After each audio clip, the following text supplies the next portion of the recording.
The meeting is called to order. I'd like to welcome everyone to the July 14th, 2020 Planning Commission for the City of San Mateo. If you would all join me in the Pledge of Allegiance. I pledge allegiance to the flag of the United States of America and to the republic for which it stands, one nation, under God, indivisible, with liberty and justice for all.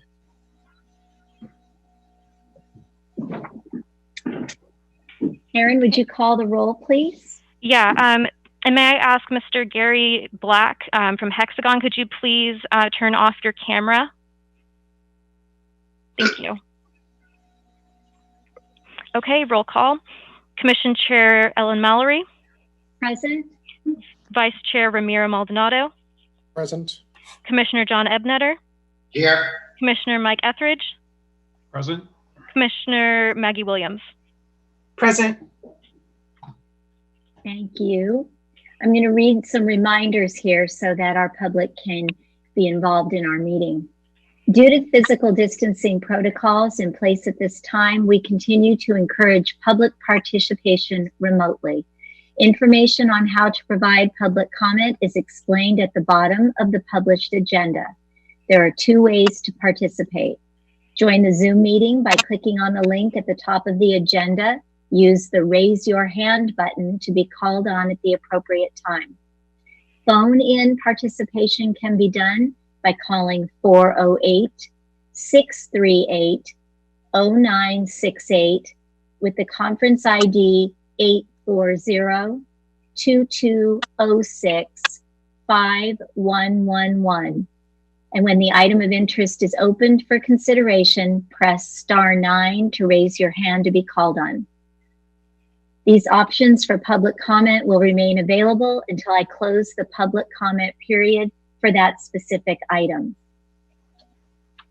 So the first item tonight is on our consent calendar. It is the Planning Commission meeting minutes of June 23rd, 2020. Are there any questions or changes by the commissioners or any issues from the public?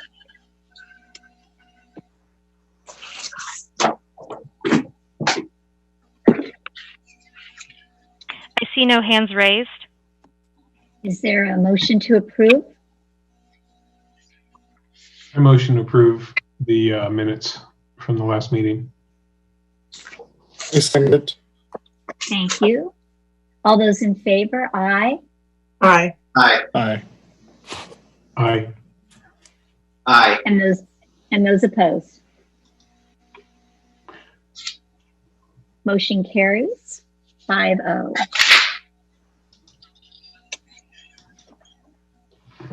So we're going to open the meeting now for our public comment, which is pertaining to items not on the agenda tonight. This is for the public to speak on general items of interest. Erin, do we have any slips for that? I see no hands raised at this time, but there is a blurb for you to read in blue on the second page of your script regarding public comment. Okay, shall I read the whole? Okay. Yes, please. During the public comment period, members of the public may speak on general items of interest within the Commission's jurisdiction that are not on the agenda.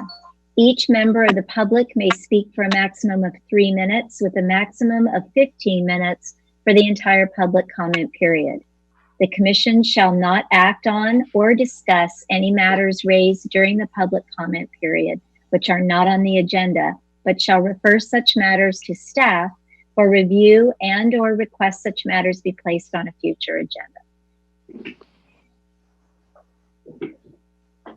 Okay, I see no hands raised.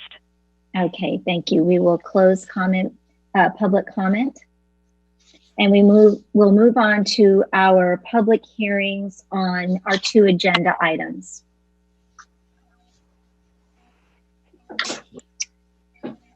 To pull up my presentation.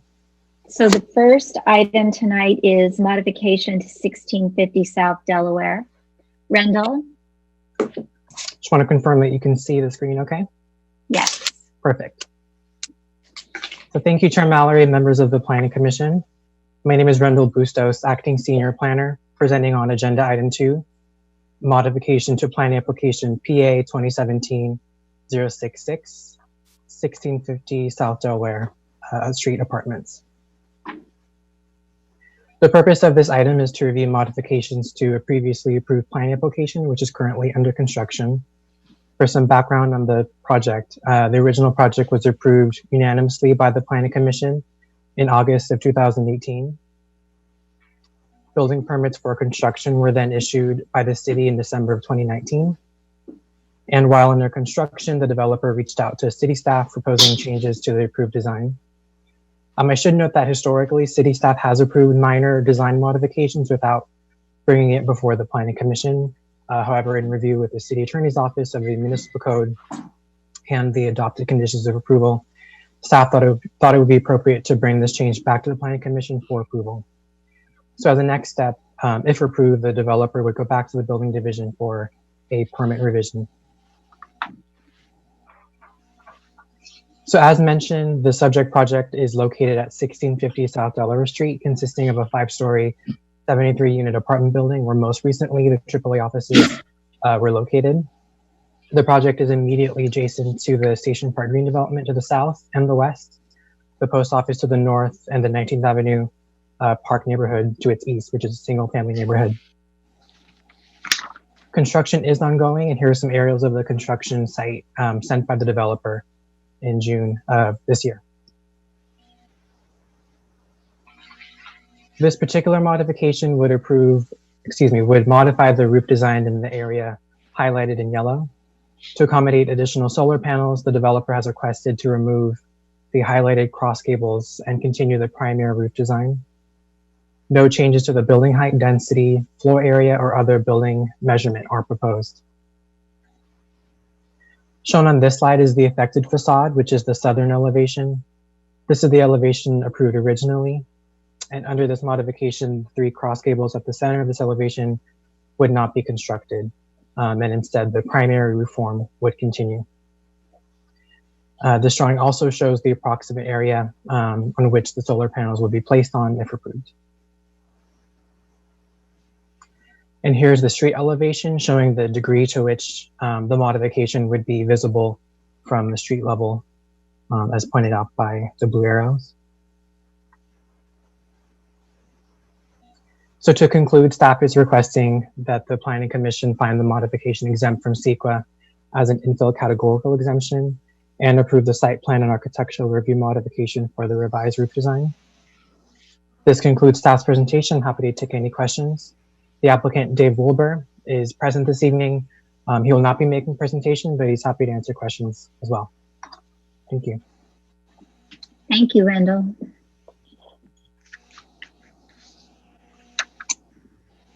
Why don't we open this up for questions from the planning commissioners at this point?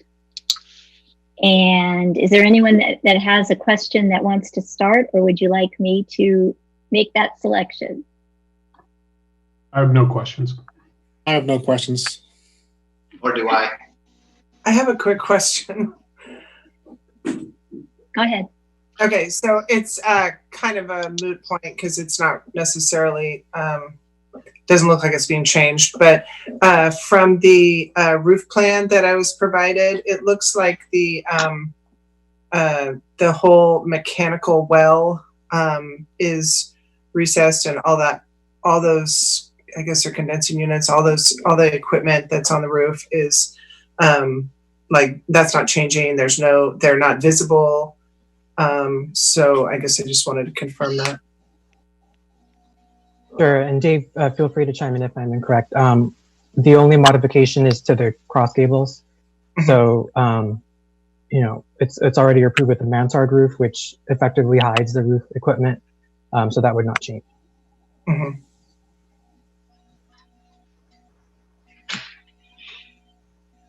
Was that it, Maggie? Yeah, that's it. I think I think it's a great idea. More solar panels are great. I have a question, and I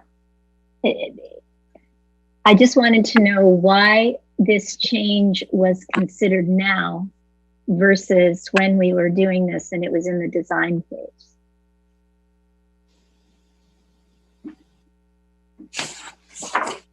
Dave, could you respond to that, please? Yeah, that's fine. I just had to navigate to the unmute button.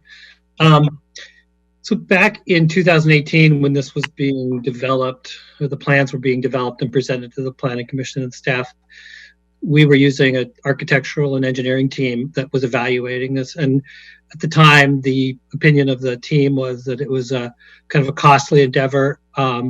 There wasn't the idea of, modifying the roof. And we did design for a smaller system.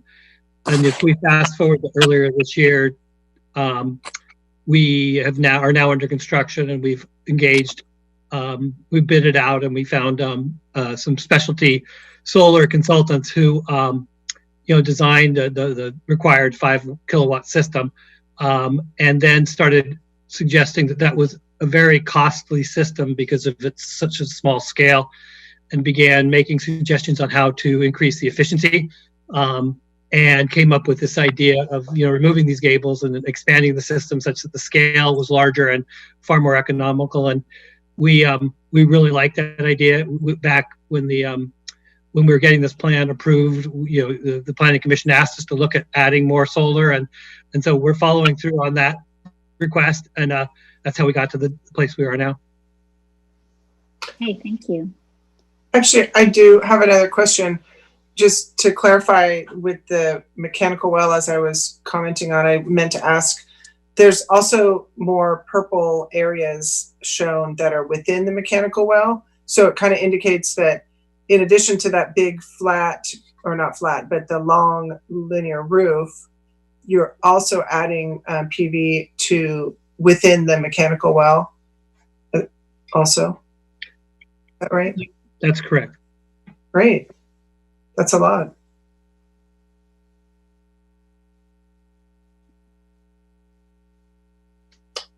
Is that it for everyone's questions? Okay, then I'd like to open public comment. Erin, do we have any slips for that? Any hands? I see no hands raised. Okay, then we will close public comment and bring it back to the Planning Commission. Does anyone have anything they'd like to make a statement on or to open a discussion on? Do I see a hand up for this? I'll make a comment. I do see a hand raised on the attendees list. Is this a question for this item? Would you like me to go ahead and reopen public comment for this participant?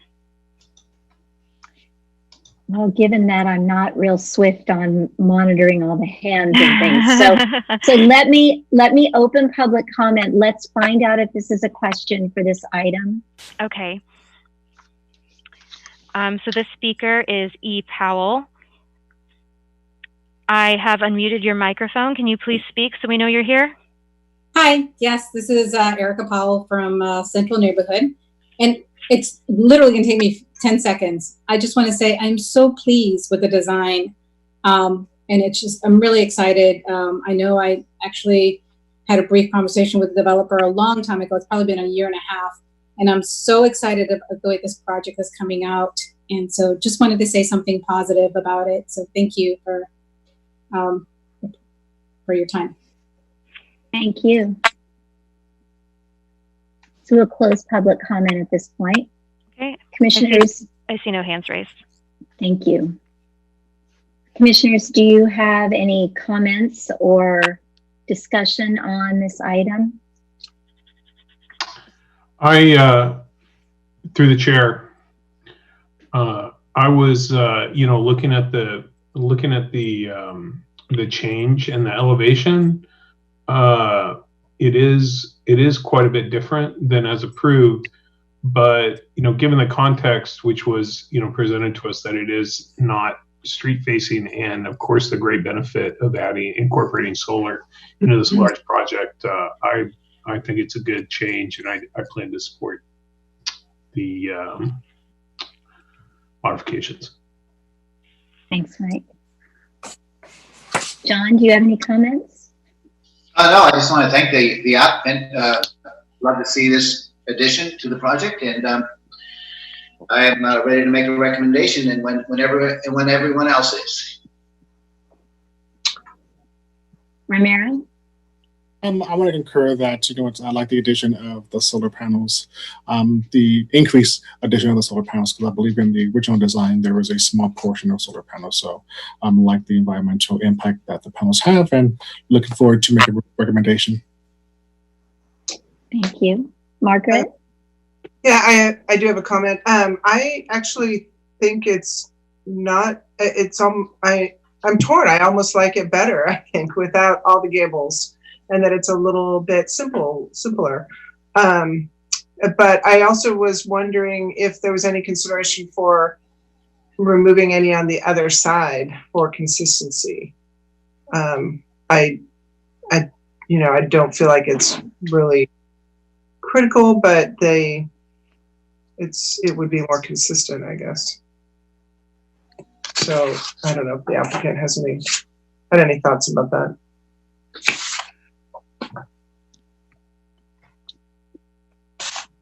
Would you like us to go back to the developer? I suppose that should have been a question for them. If that's not part of the proposal, I don't think it's really critical. It's on the other side of the building, so I think that's just it's just a comment that it might have been considered that way. But I think the benefit of having a really robust PV solar panel system outweighs the minor detail. So that's it. And I will say also, I was disappointed to see the gables go, but I do understand that a more robust solar system is probably to the benefit of everybody. So the fact that the changes are made along the side and are not totally obvious from the street, I think makes it fine as far as I'm concerned. So is there a motion to approve this modification? Are we doing one motion or two motions? There are two items on the... Let's do, and I didn't hear any objections to either of them. So if you would make them all in one motion, that would be great.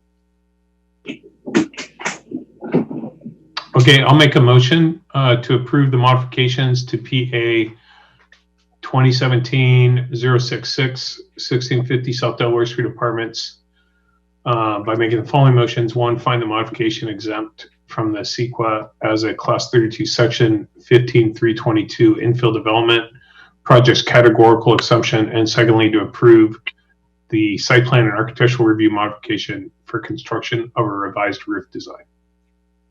Is there a second? I'll second that. A second. Okay, Aaron, would you call roll on this? Commission Chair Mallory, Yes. Vice Chair Maldonado, Yes. Commissioner Ebnetter, Aye. Commissioner Etheridge, Yes. Commissioner Williams. Yes.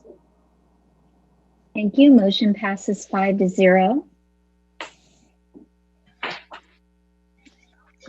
And with that, we will move on to item number 3, which is the city-owned downtown affordable housing and parking garage sites. Philip? Great. Let me share my screen.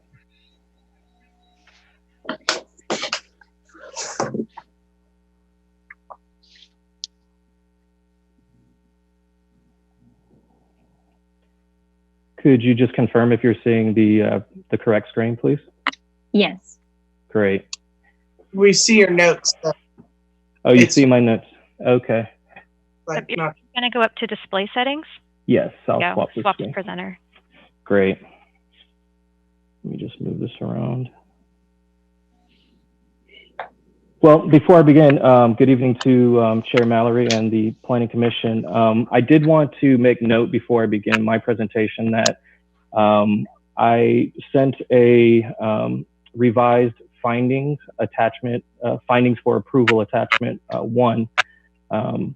Some placeholder language was discovered in the findings that weren't applicable to the project or needed to be edited. Can we just confirm that the commission received that? Yes, Great.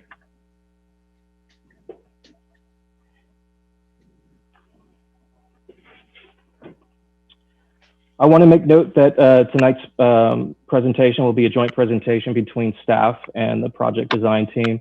I'll be discussing the current entitlement timeline for the project, providing a brief project overview, reviewing the discussion items outlined in the administrative report, and providing staff's recommendation before transitioning over to the design team.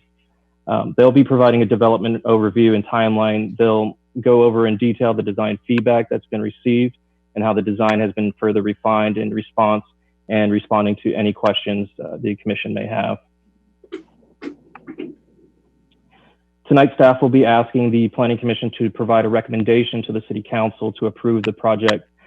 The project will then be brought before the City Council on August 17th for public hearing and possible entitlement. I did want to make note that since being selected as the preferred developer, the city-owned projects to develop the city-owned project sites in April of 2018, the project has gone through extensive public review, having been brought to before the PC and the City Council a total of 4 times, not including tonight's hearing and the scheduled meeting in August. Additionally, the project team has participated in 7 community outreach events, ranging from small group neighborhood meetings to open house community meetings to engage and incorporate the public into the design process. The project site is a zoning plot comprised of 2 city-owned parcels currently being utilized as a public parking public parking service lots. The parcels are located in the downtown plan area and zoned as central business district support. The project, as you know, is a multifamily residential building comprised of 225 affordable rental units. Includes amenities including a bike room, learning center, public plaza. The other component of the project is a parking garage, 5-level parking garage, which provides 696 total spaces. Some of the on-site and off-site improvements include the removal of 67 trees. However, 30 new replacement trees will be planted in addition to 13 street trees. Class 2 bike lanes will be provided along 5th Avenue in both directions, and 2 eastbound through lanes along 5th Avenue between South Railroad and Delaware Street will be implemented. Provided here is a project overview of some of the primary technical aspects of the project. A more detailed factual data sheet table is provided in attachment 8 of the administrative report. The project does propose some deviations from the zoning code standards as a result of providing additional height and density provided by AB 1763. The project will seek a total of 6 deviations from development standards to construct the project as proposed. The project will utilize available concessions consistent with the provisions of the state density bonus law, as well as waivers that would be provided through a proposed code amendment currently being processed by staff, which will be discussed momentarily. In addition to the mentioned building height and increased density, AB 1763 provides qualifying projects for development concessions or incentives, and this project is seeking to utilize the 4 permitted concessions on the following: floor area ratio, residential parking on separate site, compact parking spaces, and open space requirements. As noted, the staff is currently processing a draft ordinance that would amend Chapter 2715, which is the density bonus section of our municipal code, to allow AB 1763 covered projects the ability to request up to 6 waivers or reductions from development standards. I did want to note that this project is only requesting to utilize 2 waivers for building bulk and street wall area. The discussion of those 2 specific waiver requests can be found on pages 6 and 7 of the staff report. And I also wanted to note the recommendation of the SPAR entitlement for construction of the multifamily building will include the requested waivers from the building bulk and street wall area development standards. The Planning Commission last provided comments on the project to the project team during the April 28th study session. Comments from individual commissioners included noting the preference of the green color palette, the use of colored brick veneer, concerns regarding shadows casting on adjacent properties, the need for South Railroad, the facade on South Railroad to provide further articulation, and the enhancement of the blank garage wall, as well as just a general softening of the overall design. In response to the study session comments and to help further address concerns expressed by the community, the project design team made further refinements to the design, which we'll go over in detail in their presentation with you shortly. The design changes were formally reviewed by the city's design consultant, Larry Cannon of Cannon Design Group. Mr. Cannon's last review was dated June 15th and can be found in attachment 14. I wanted to note that the project has gone through substantial amount of review and refinement, as it's gone through 4 rounds of formal design review, whereas a typical PC level project would be required to only go through 1 round. Mr. Cannon's final evaluation noted the design team's responsiveness to the Planning Commission's feedback, as well as noting the budgetary constraints and challenges with affordable housing development.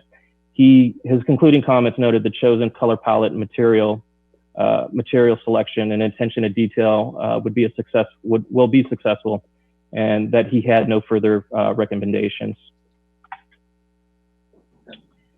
In compliance with the provisions of the California Environmental Quality Act, an initial study mitigated negative declaration, or ISMND, was prepared to provide an environmental assessment which identifies and discusses the potential environmental impacts caused by the proposed project. The public review and comment period commenced upon the circulation of the ISMND on May 26th, ending on June 24th. During the public review comment period, 7 comments were submitted to the city.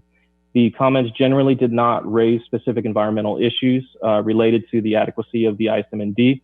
However, formal responses were prepared in response to the submitted comments, and the formal response letter can be found in attachment 18. The ISMND concluded the project would not result in any unavoidable or significant environmental impacts with the implementation of mitigation measures. The mitigation measures and associated conditions of approval are outlined beginning on page 241 of the ISMND, or can be found in the mitigation monitoring and reporting program found in attachment 16. Hexagon Transportation Consultants provided a CEQA transportation analysis. The project was analyzed using VMT as the evaluation metric, which is now required by all agencies pursuant to SB 743 and CEQA's 2019 updated guidelines. The guidelines established by the Governor's Office of Planning and Research, or OPR, were utilized to analyze VMT for this project. Based on the OPR's recommended guidelines, the project's residential development may be presumed to have less than significant impact on VMT due to its location within a half mile of existing major transit, and due to it being a 100% affordable housing project. The OPR recommended residential development, the OPR recommends residential development be at least 15% below the existing VMT per capita. The project site is estimated to generate an average of 18% less VMT per resident comparatively than the daily VMT average per resident for the county of San Mateo, which meets and exceeds the OPR's recommended guidelines. The analysis also looked at the 297 parking spaces associated with the nearby projects, which paid in lieu fees to satisfy the CPID parking requirements for each development. And the parking spaces are proposed to be designated for 10-hour parking spaces, which typically serve employees of the downtown businesses. And by linking these parking spaces as serving those office developments, it may be presumed that the parking spaces would generate a less than significant VMT impact based on OPR guidelines.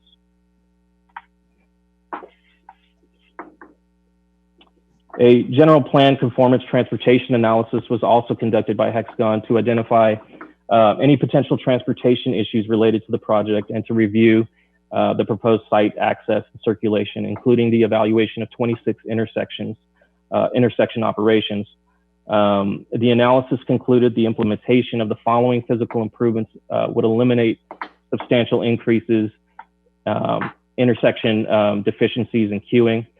Those improvements include adding a second eastbound through lane, keep clear markings along the front of the project driveway on eastbound 5th Avenue, installation of crosswalks on all legs of the intersection at Claremont and 5th Avenue, removal of parking west of the driveway to improve sight lines, and participation in, abiding by the Transportation Demand Management Program, and providing necessary accessible parking in the residential portion of the parking garage.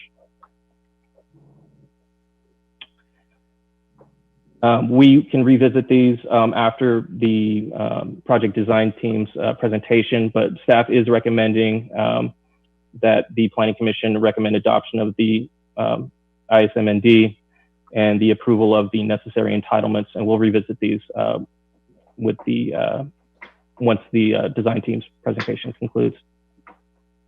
I'm going to bring that up now.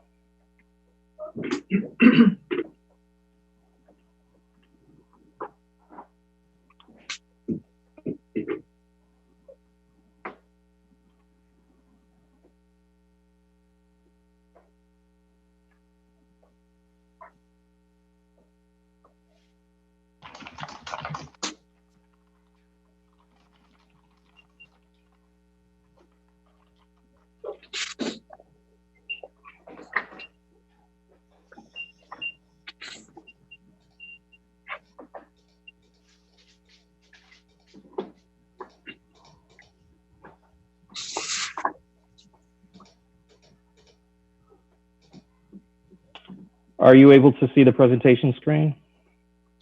I think we need to go full screen. Yeah, we see your notes.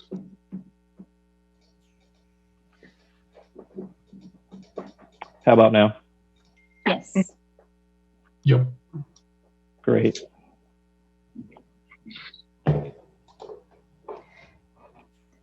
Philip, this is Molly from MidPenn. May I get started? Absolutely, sorry.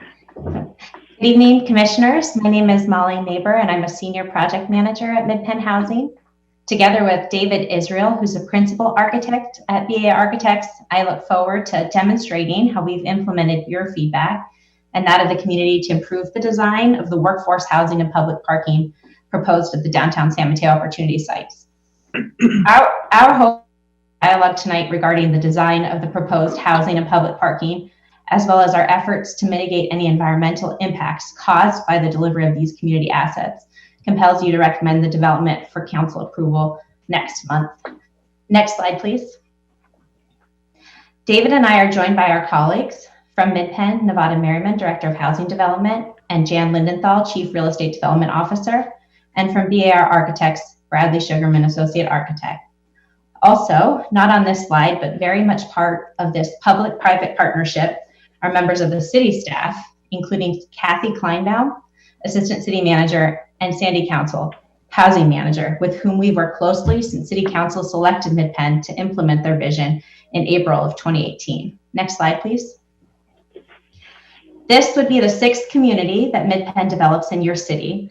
Another affordable rental family community, Peninsula Station, is pictured here. MidPenn is applying the values of our 50-year-old Peninsula-based nonprofit organization to this development. Our mission is to provide safe, affordable housing of high quality. That means we're a long-term owner. We build communities to last. The goal of this housing is to provide stability and opportunity in the lives of our residents. We do this by building homes near great jobs, schools, and transit, and by offering on-site resident services, such as the free academic-based on-site after-school program that will be provided here. We also aim to foster diverse communities. The homes here will target working families, including the public employees critical to a strong community. And finally, our mission is that folks live in dignity, harmony, and mutual respect. We'll have at least 5 full-time property management staff at this site, helping to shape a community that fulfills these values. Next slide, please. As you heard from Mr. Brennan, the development includes two much-needed components. The first is 225 affordable rental homes for families. Mid-Penn knows that these are much needed because we have over 2,000 families on the wait list for our two existing family communities in San Mateo, and nearly 20,000 families on the wait list for homes in our 32 communities in San Mateo County. 100% of the units will be affordable to low-income families, and a quarter, which is 57, will have a preference for public employees. About half of the units, including the public employee units, will have an additional preference for families who live or work in the city at the time of application. On the right, you'll see that we're also developing 696 parking stalls, of which 532, so the majority, are for the public. We are constructing these stalls in an efficient, high-quality public parking garage that will be owned and operated by the city, possibly freeing up less efficient aging garages elsewhere in downtown for future infill development. Next slide, please. Over the last 2 years, we have had a lot of community conversations, many meetings with individual neighborhood groups, 4 community meetings, 2 city council study sessions, and 2 planning commission study sessions. This emphasis on community dialogue is really core to both the city and Mid-Penn's approach to our public-private partnership. We have received a lot of great feedback that we've implemented, such as enhancing neighborliness through the public plaza and ground floor stoops, and adding visual interest to the garage facades. We've also received feedback that unfortunately we can't address, such as revisiting the location of the public plaza after designing it in its current location following a study session with you all in 2019, or reducing the height of the residential building by 2 stories, which would contradict city council guidance. If tonight's meeting results in the adoption and approval of the decisions before you, we will be on track for city council entitlement next month. And this is critical to ensuring the development meets the readiness requirements of the competitive state funding we're pursuing, as well as a fall 2021 construction start deadline tied to a county funding source. But of course, as indicated by the thousands of people on our local waiting list, the sooner we can deliver these high quality homes at a premier downtown location, the sooner 225 families will experience the life-changing benefits of affordable rent, safe homes, and access to opportunity. Next slide, please. Now I'd like to let David Israel from BAR Architects walk you through the work we've done the past few months to ensure a design worthy of this gateway to downtown location. Thanks very much, Molly. Good evening, commissioners. I'd like to run through the changes, as Molly said, and these were all based on a very significant ongoing dialogue that we had with both the community and with staff. And the primary focus of these changes were a change in the color palette, the addition of warmer and higher quality materials, particularly at ground level, improved streetscape and scale, and added a request for added detail and visual interest. Next slide, please. So these are the new colors that have been chosen, and they were selected based on a transition of context that we looked at, both from the downtown area and the adjacent residential neighborhoods. Next slide, please. So originally, the primary concerns were that the primary building facades were quite dark in color, and that there were areas that separated the building components with a kind of cool colored steel panel, cool meaning color temperature. And so we were asked to eliminate those. If we go to the next slide. So this represents the new color scheme where those metal panels have been replaced by cementitious panels, and the color of the main body has been changed to this new gray-green, which was reviewed with the city and generally felt to be the appropriate replacement. I should say, though, that we will be looking at this in more detail as we start construction so that we really review the color in its context in the light that exists on the site. Next slide, please. So here is the color palette. And again, this was the previous palette, which had the corners of the buildings were a very pure white. We had the fiber cement siding. We had brick, but in limited locations. We had the corrugated metal, which was less than desirable, additional cement panels, and wood railings. Next slide. So in response to input, we went to a cream instead of the white, and we changed the fiber cement panel color from the dark brown to this grayish green.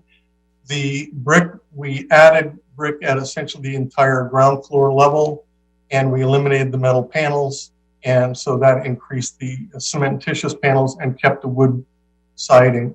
Go to the next slide, please. And the other thing was to try and improve the street scale and the streetscape. Primary changes here were the addition of the brick and the cementitious panels, but also the bay windows were raised by one full floor. So if you look at the left image, they previously came down to the first floor, but we lifted those up to give a little bit better scale at the street. Go to the next slide, please. The other additions included the addition of these cornice elements, which are still in development, but are significant addition to the architecture to both reduce building height and add additional detail and scale. We also added this single floor step down at 4th Street to help bring the scale down towards the entry plaza. And as I mentioned before, we added ground floor brick around the entire base of the building. And then, as I also mentioned, the bay heights were adjusted both by lifting the lower level up and lowering the upper level down. Next slide, please. Same thing here, the previous scheme and its color with the darkish siding on the left and the bright white corner details. Go to the next slide.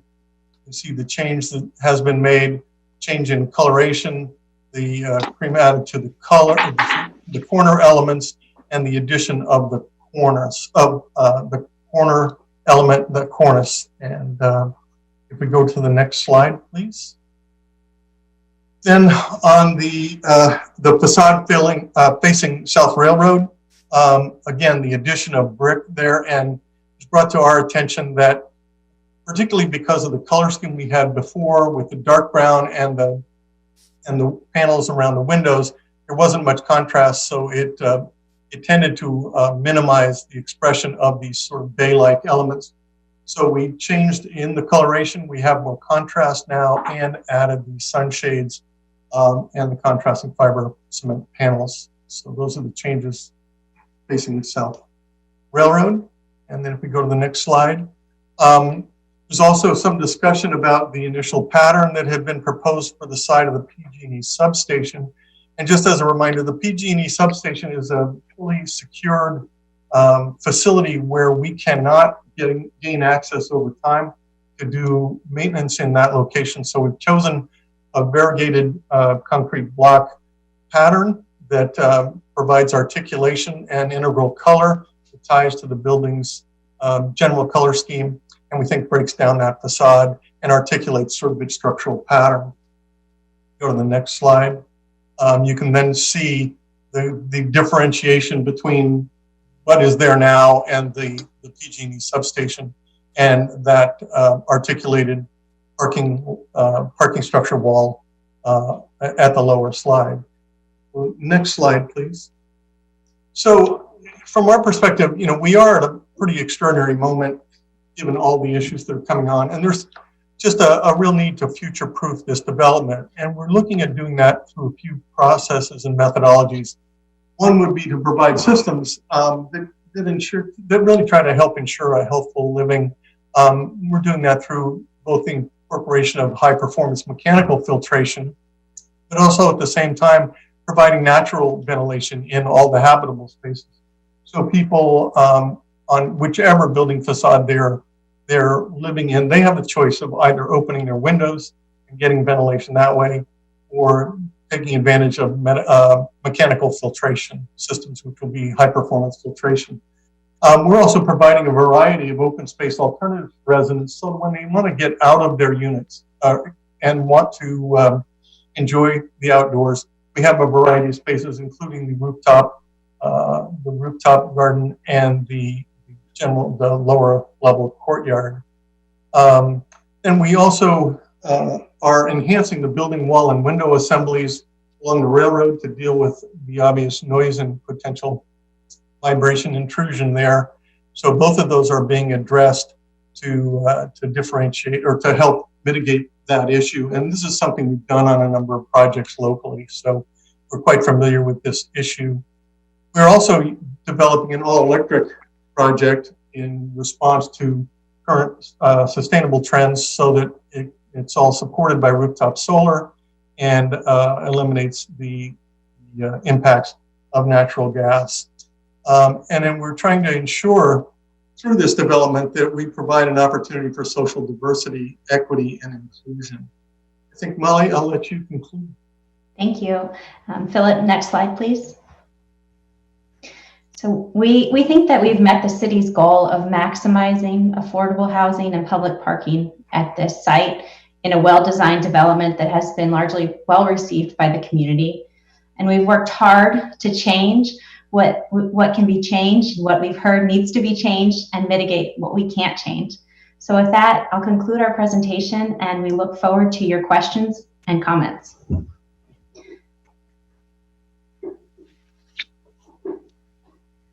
Okay, thank you, Philip and Molly, for your presentations tonight. I'd like to ask our planning commissioners if they have any questions for the applicant or for staff on the presentation that we've just seen. If anyone has a question and would like to start, please say so. Otherwise, I'll start calling out names. To the chair. Mr. Maldonado.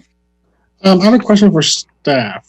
In looking at the revised findings of attachment in section 4, where the state approved the site development planning application of the removal of 54 trees. But if you look in Appendix B at the arborist report, it states that he did a survey of the 69 trees located on both parcels. And within that, 57 of those trees are designated for removal due to the project design. So from this report, the 57 and the I think it's 67. 67, correct? Yeah, but on here, there are actually 69 total trees in parcels. So from this report, he has 57 that are being removed. Yeah, the difference is the 54 trees are trees that measure at least 6 inches in diameter, which is the trigger for the site development permit, technically. So there were additional 67 trees are being removed. 54 of those measure at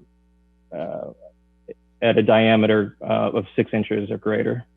Okay, so out of the 69 trees that were surveyed that are both lots, you're removing 67. Mm-hmm, exactly. Okay. That was my only follow-up question.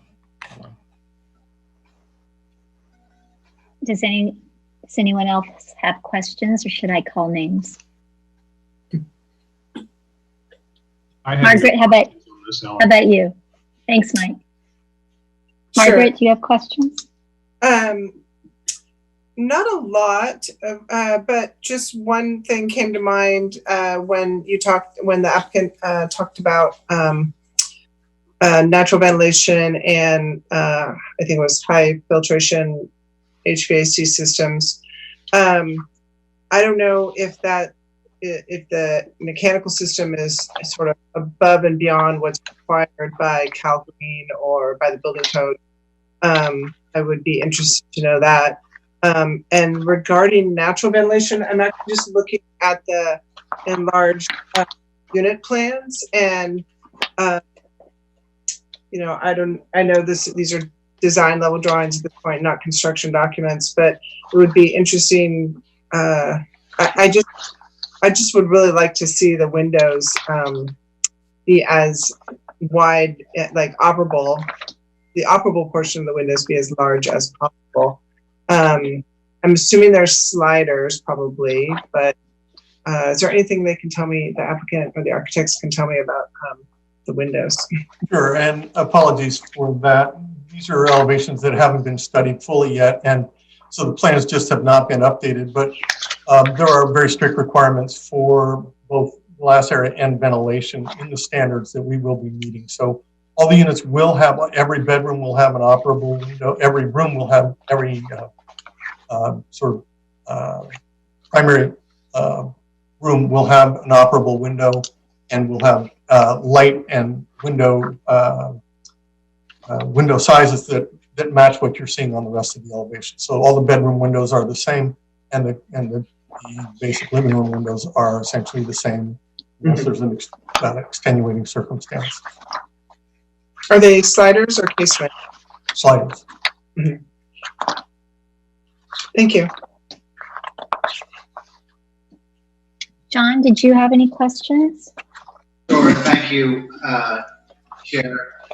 I think somebody had mentioned that there wasn't going to be natural gas to the project, although there is on C4 and L101 gas meters have been called out, so I'm assuming that they actually are not required.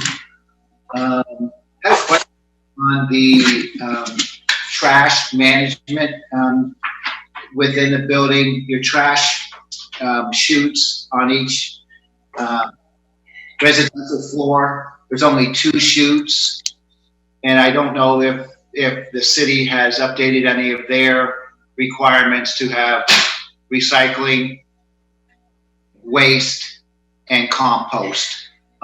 So I'd be curious to hear if that is something that is included. I have a comment on the location of residential units around the elevator. Specifically, there are studios that wrap the elevator, and I was thinking that you could possibly move the maintenance room or the laundry room to that corner and make it so that the studios would not have to deal with the noise from the elevator, since they would be the hardest ones to avoid the intrusion of that noise. And I think that was it for my questions. Okay. Yeah, thanks. This is Bradley Sugarman with BAR Architects. I just wanted to touch on the question regarding the trash and the trash chutes. We had conversations with the trash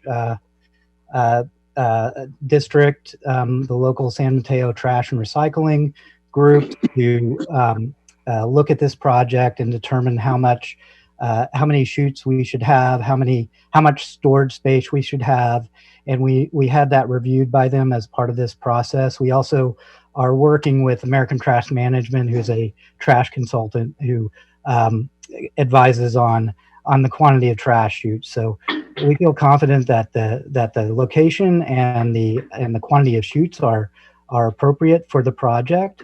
And then also to touch on the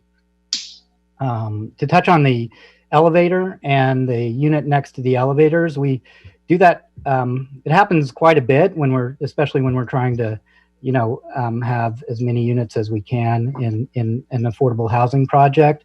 We work with an acoustical engineer, and we design the walls surrounding those elevator shafts to limit the amount of noise, or really eliminate the amount of noise that might penetrate from the elevator to the unit, as well as work during construction, reviewing the shop drawings and making sure that the elevator equipment is properly isolated so we don't have problems with vibration.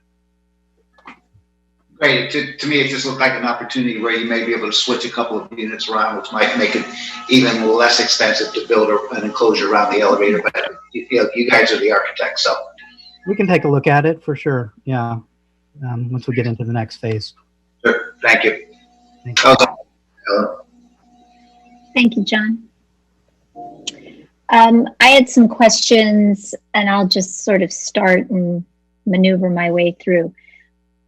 Philip, there was a very detailed letter from the public that came in regarding the tree removal. And I was speaking with another commissioner from another commission about these trees this week. Mm-hmm. And I think it would help if you just discussed a little bit about the 2 oaks that are being retained, and then the species of the other heritage trees that are not, which I believe are eucalyptus. Correct. And is that correct? And could you just make a comment on that? Yeah, so 69 trees were actually surveyed across the sites. 67 trees are proposed for removal.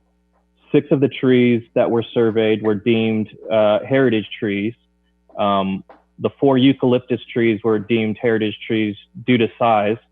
The oak trees are heritage trees due to species type. The oak trees are going to be retained. The eucalyptus trees are going to be removed. And what's the process for protecting the oaks? They're required to provide a certain level of tree protection. I don't remember off the top the requirements, but there's certainly, we have specifications of how they're to be protected through construction. Okay. And there are conditions in conditions of approval that speak to tree protection and protection of the heritage trees. Okay, I just wondered if there was anything in particular. Okay, thank you very much for that. And I wanted to ask a couple questions about this second eastbound throughway on 5th Avenue. And I ask this along with the crosswalks in light of the fact that there was an accident today at Claremont and 5th where there was a child involved. So I think it's, from my mind, it's a very, very important that this be very well thought out, given that there's going to be a lot of kids, I believe, in this development. So would you explain to me the second eastbound throughway? Does that mean we're making two lanes? I don't know how many lanes of traffic are on 5th Avenue. How many lanes are there?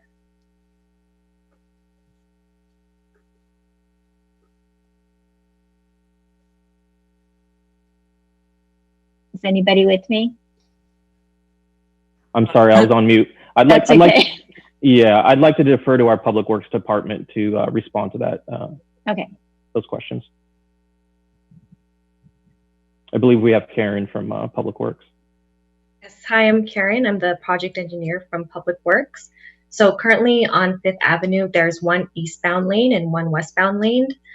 In terms of the traffic mitigations proposed for the project, going east of the project driveway, there will be 2 eastbound lanes and then 1 westbound lane from east of the project driveway to Delaware Street. Right. So how does that work if we have 2 lanes of traffic and now we're going to have 3? Right. So there's adequate right-of-way to implement the 2 eastbound lanes and 1 westbound lane. There's also adequate right-of-way to implement the bicycle lanes as indicated in the bicycle master plan. Okay, so there, I assume, won't be construction parking along 5th if we have to have an additional eastbound lane.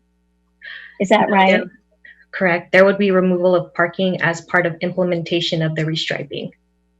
Okay, and then the crosswalks at 5th, at Delaware, at Claremont, those are all going to be, redone, or are they going to have special hashtag striped crosswalks? What's going to be done, especially given kids will be walking to school that way?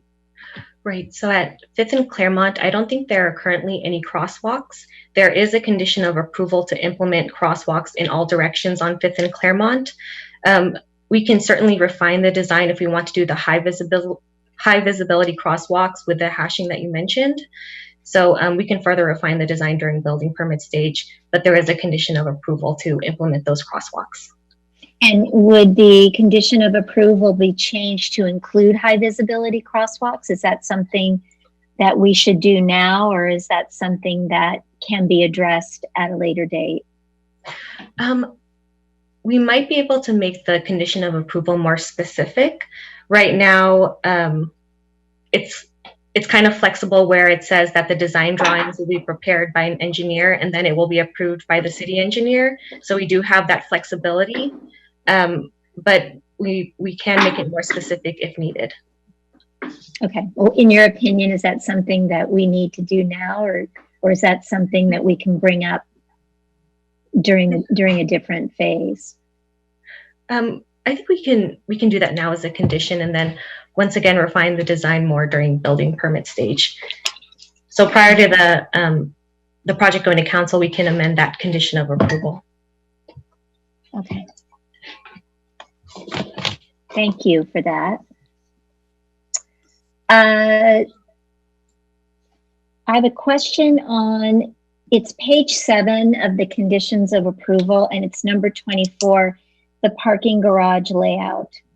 And I'm not sure I really understood what it's saying here, but the total number of parking spaces may be reduced by up to 15%, so long as the number of accessible parking spaces required by the code is maintained. So the 600 plus parking spaces then could possibly be reduced after this project is approved? So I can take that question. So the intention of that condition is, as we're building out the garage and designing it, we may have a need to reduce the number of parking spaces if we find we need to, for example, provide more electrical capacity on site, or there's other design modifications. It just gives us some flexibility. So the number of parking spaces is the max in the planning application, and there may be a reduction later on. We're also still evaluating the percentage of compact stalls, and then maybe something we reduce in order to have fewer compact stalls as we get further into the design process. Any reduction would reduce the number of public parking spaces and not reduce the number of residential designated spaces. But that could be upwards of 90 spaces that could be removed after the approval, is that correct? I'm not sure how the math, but it could be a significant number. We're hopeful that we won't need to remove that many spaces, but we just wanted to leave that flexibility in place. And then what's the thought process behind changing the compact parking spaces? I mean, so I have to say personally, I have a subcompact car and I find it hard to park in a compact space. So I worry that there'll be a lot of car damage. I know mine gets damaged in those compact spaces. So I'd love to hear what the thought is. So actually right now the percentage of compact spaces is higher than what we typically require under the code. So that would give us the flexibility to lower it and reduce the number of compact spaces. So just more regular size? More regular spaces, yes. Okay. All right, so that's just kind of a wait and see then, I guess.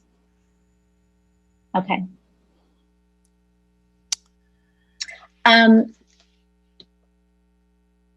I did speak with the applicant virtually about some of these issues. One of these is the fact that there will be limited spaces for the residents, and then what we would do to monitor those cars that then moved into the neighborhood to find parking spaces. I think in a prior meeting, I had asked to see the parking survey. It was actually a parking study. It was not a survey. And I just want to make sure that I understand that there is no survey of the number of cars that will be brought in by residents, parked by residents, until after the leasing agreements are signed. Is that correct? So when we do this and we assign the number of parking spaces for this building, we really don't have any idea how many cars will be coming in with the residents. Am I correct on that? This is Molly from MidPenn. I can take that. So you're correct that we will conduct the parking survey during the lease-up process, but part of that lease-up process is marketing. So it's preceded by marketing, and we will make it very clear in our marketing materials, as we have at other communities with similar transit-oriented locations, that this is a transit-oriented development, and there is not a guarantee of parking spaces and other limitations associated with parking and opportunities associated with mode shifting, such as bike parking, proximity to Caltrain, et cetera. And is the building that's on Delaware, the old police station building, is that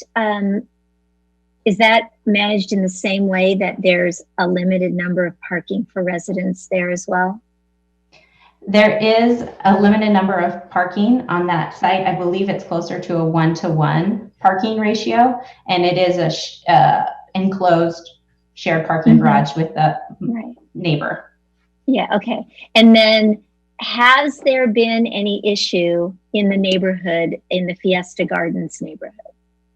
Well, we actually work very closely with the neighborhood. We're part of the rail corridor transit management agency, and so annually we're essentially audited for trip counts, and so it's something that we monitor carefully, as do our neighbors, to ensure that we're within the conditions of approval requirements for trips at that property. And will that be happening then with this project?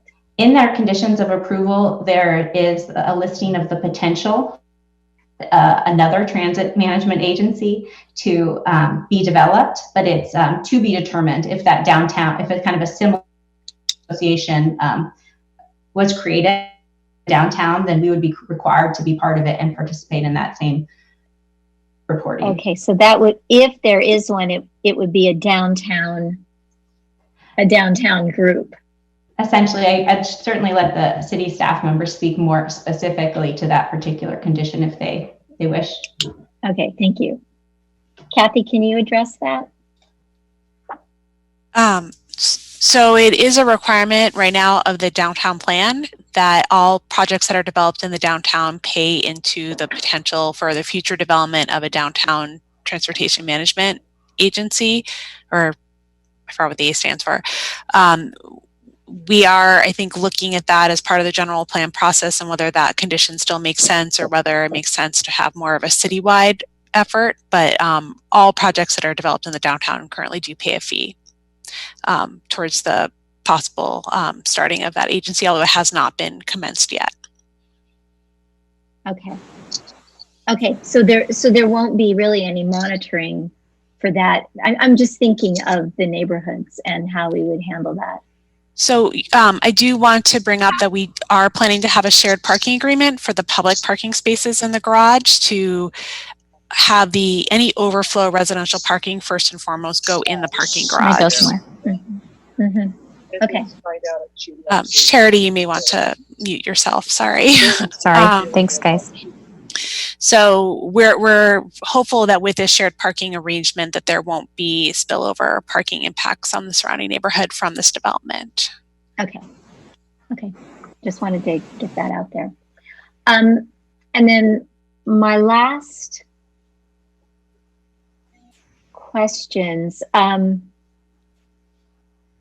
they might not have decided this yet, but has the applicant given any more thought to other potential designs for the cornice around the corners of the building? If the metal strip would possibly be made more three-dimensional and or reaching the top of the building as well as coming down the side? I can address that for you. The cornice has not been studied in detail, but we have done a number of these, and certainly heard the input from both staff and from the commission that there is a desire to make it a a bit more, cast a stronger shadow. And so we are looking at providing diagonal braces for the bottom of the trellis to give it more of that traditional silhouette. But we do want to keep it, somewhat transparent, but we do want to still get the shape and the added detail of a traditional cornice. And we want to do that from a couple of different standpoints. Obviously, if we were to make it solid, there's waterproofing issues to deal with. There's if we made it all out of solid metal, there'd be oil canning to deal with, and it's also a lot more expensive. But we have heard the comment that we would like the scale and the transparency, the scale to be slightly more robust, and the transparency to be brought down by the scale of the elements that will be used to compose the cornice element. Thank you. Sure. There's a metal grid that's in the middle of the building along the roof line. And I was wondering, it's kind of hard to tell from the two-dimensional drawings, but does that grid, is it level with the roof heights on the end, or does it rise above the total height? Does that make sense? Sure, it does. That is the area where the building has been depressed by a story. So it's basically filling that one-story removal, so it creates a shade structure. It provides a little bit of scale, so it doesn't feel like you're sitting on a rooftop. You're sitting in a courtyard or garden space up on the roof level, but we didn't want it to feel like you were just completely exposed up there. So, but it does not project above the corners. Great. Okay. Thank you very much. I think those are all of my questions. Do any other commissioners have questions to add on? To the chair, you raised something. You raised a question that you raised something that made me think of another question with respect to the children and the possible the accident that occurred in this area today that I heard about. A couple things. One is related to security, but I'm actually going to start with the questions that I want to clarify on the Fifth Avenue changes. So am I correct in what I'm understanding, that it goes from being two-directional, like a two-way street, to being, and maybe it already does, I should know, but to being one way and then changing again to be two-way? And what are I don't know what's existing and what's changing there. Is it going to a one-way street, or is it already that way? So currently it's a two-way street. It's still going to be two-way, but there will be an additional lane added eastbound. Okay. So it is a two-way currently. Okay. That's not changing. Okay. I don't know where I got that. I guess it's just that the parking is being removed along that 1 or 2 blocks in order to add an additional lane for a turning lane. Right. Mm-hmm. Okay. Okay. So the other part, so Commissioner Mallory kind of triggered me to need to understand that. And the other thing that conversation triggered was regarding kind of security and like access and exiting from the courtyard open area. I'm assuming there's 2 exits from that courtyard, it looks like, onto 4th and onto Claremont. And can you tell me a little bit about like the access into the courtyard and the security that takes place there?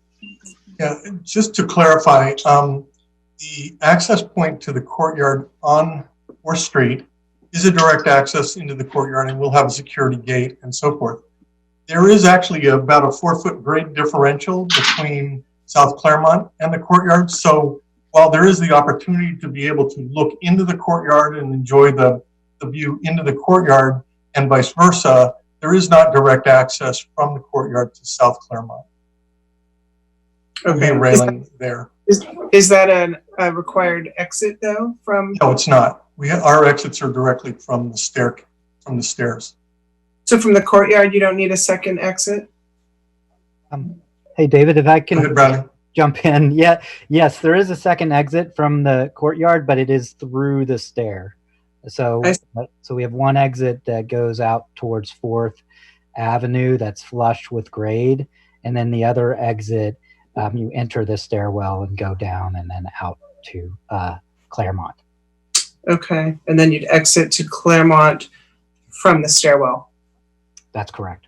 Okay. Okay. Yeah, because I think I remember at the earlier presentation that there wasn't access from Claremont, but that there was some kind of a transparent like enclosure, whether it be a fence or a gate or something, where there's visual access but not actual access. Correct. So, okay, so it is a fairly secure space in that respect. Thanks for clarifying that. Mm-hmm. Does anyone else have any questions? Okay, I think what we'll do is open the meeting for public comment. Sorry, through the chair. I have one additional questions. One additional question. You brought up the parking, the number of parking spaces in the parking garage. Can you clarify that from the 696 spaces that you currently have allocated in the parking garage, 164 are going to the residential units, 325 are going to the 4 differential projects that have paid into the parking in lieu fees. And then, so the remaining 207 are actually public parking spaces, correct? So that's not entirely correct. Okay. So the 164 are residential. The remaining parking spaces are all public parking spaces. Of those, 235 are replacing what was already there on the 2 surface parking lots, and the remainder are net additional public parking spaces, which will help offset the impact of the 325 in lieu spaces that have been paid. But okay. Gotcha. That makes sense. Those 4 different projects that paid into the lieu don't have allocation to those parking spaces. They're just all public. Okay. Thank you. Janet? Okay. All right, let's open the public comment. And Erin, if you would start identifying speakers. Okay. The first hand I see is Michael Weinhauer. Michael, I've unmuted your microphone. Can you hear us? Yes, I can hear you. Can you hear me? Yes. Good evening, commissioners. Tonight, and forgive me, this is pretty raw because I only learned this a few hours ago, but I have the misfortune of distilling the critical need for traffic calming mitigation and enforcement through the lens of a recent tragedy literally at the site of the proposed Mid-Penn development. It's additionally on the same stretch where the Safari Kids Daycare is charged with keeping dozens of our neighborhood's children safe. The child involved is a student of my wife's who teaches there, and I know the little boy personally. He's a sweet, beautiful 5-year-old child who didn't deserve what happened to him. Yesterday at Claremont and 5th Avenue, this small child was hit and dragged under a car by a driver running a stop sign there, sustaining significant direct head and leg injuries. He was taken via ambulance to Stanford Emergency where he is being treated. He has sustained head trauma, a femur fracture, and emerging nerve damage with a foot drop that may last a lifetime. This is painful to hear, but please don't look away. I can see it through the cameras, but I wish we could meet in person so I could look each of you in the eyes and demand your attention to this. Now imagine this was one of your children. Imagine walking to Central Park or to get an ice cream on a warm, beautiful, sunny summer day. Then suddenly out of nowhere, a car runs a stop sign, hits your child and drags them before coming to a stop. Imagine waiting in agony for the ambulance, then the seemingly endless ride to the hospital, all the while unable to comfort your child and not knowing if they were going to live or die. Imagine waiting for hours while doctors and surgeons fought to save your precious child's life. He does, but his child is shattered, forever altered, and he is now faced with months, likely years, of painful, slow recovery and rehab with no guarantees of full function or normalcy returning. Imagine the toll on your child, not to mention you and your family. It's every parent's nightmare. I have 2 boys, 9 and 11, who I should be able to let bike or walk downtown from where we live or to ride or park, but I can't and I won't for precisely this reason. I have stood up here since shortly after I moved into my home in Central, and for years, myself and a string of other residents have respectfully asked, pleaded, or demanded for traffic calming, safety measures, and enforcement in the face of burgeoning development. I said to council, one of these days someone is going to get killed and I'm going to be the first one up here calling people out for it. Well, sadly, this comes close enough that I feel I have to make good on that promise. Our traffic action plans that would increase safety in our neighborhoods have only had the most rudimentary, easy, and cheap elements implemented, even though they've been in place for several years. And yet development plows ahead. With this commission, our council, and others seeking to fuel the development juggernaut by undermining and eliminating requirements to mitigate critical issues like traffic. You seek to amend our municipal code to make it easier for developers to ignore or weaken protections that have actual life or death implications for the residents of San Mateo. The word mitigate gets used a lot in planning, and as such, its meaning is blunted and obfuscated.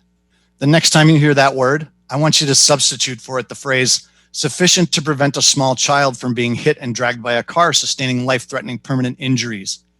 Many of you have been on this commission for several years and have heard our pleas for mitigation, along with our cautionary tales.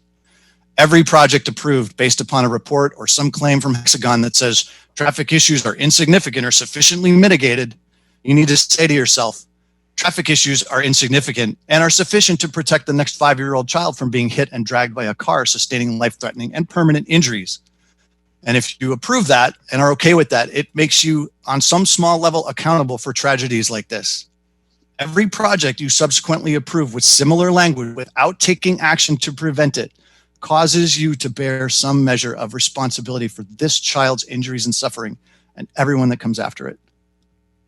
I say these things not to be accusatory, but rather to underscore that you as commissioners are among the small handful of protections we residents have from developers who are seeking only to hit timelines, manage costs, and make profits. They do not care about our children's safety.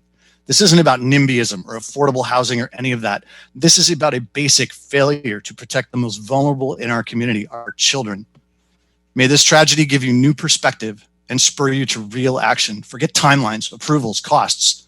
Do the right thing. Demand real, substantive, effective traffic calming, mitigation, and enforcement. Don't let this happen to another child. Say to yourself right now, never again.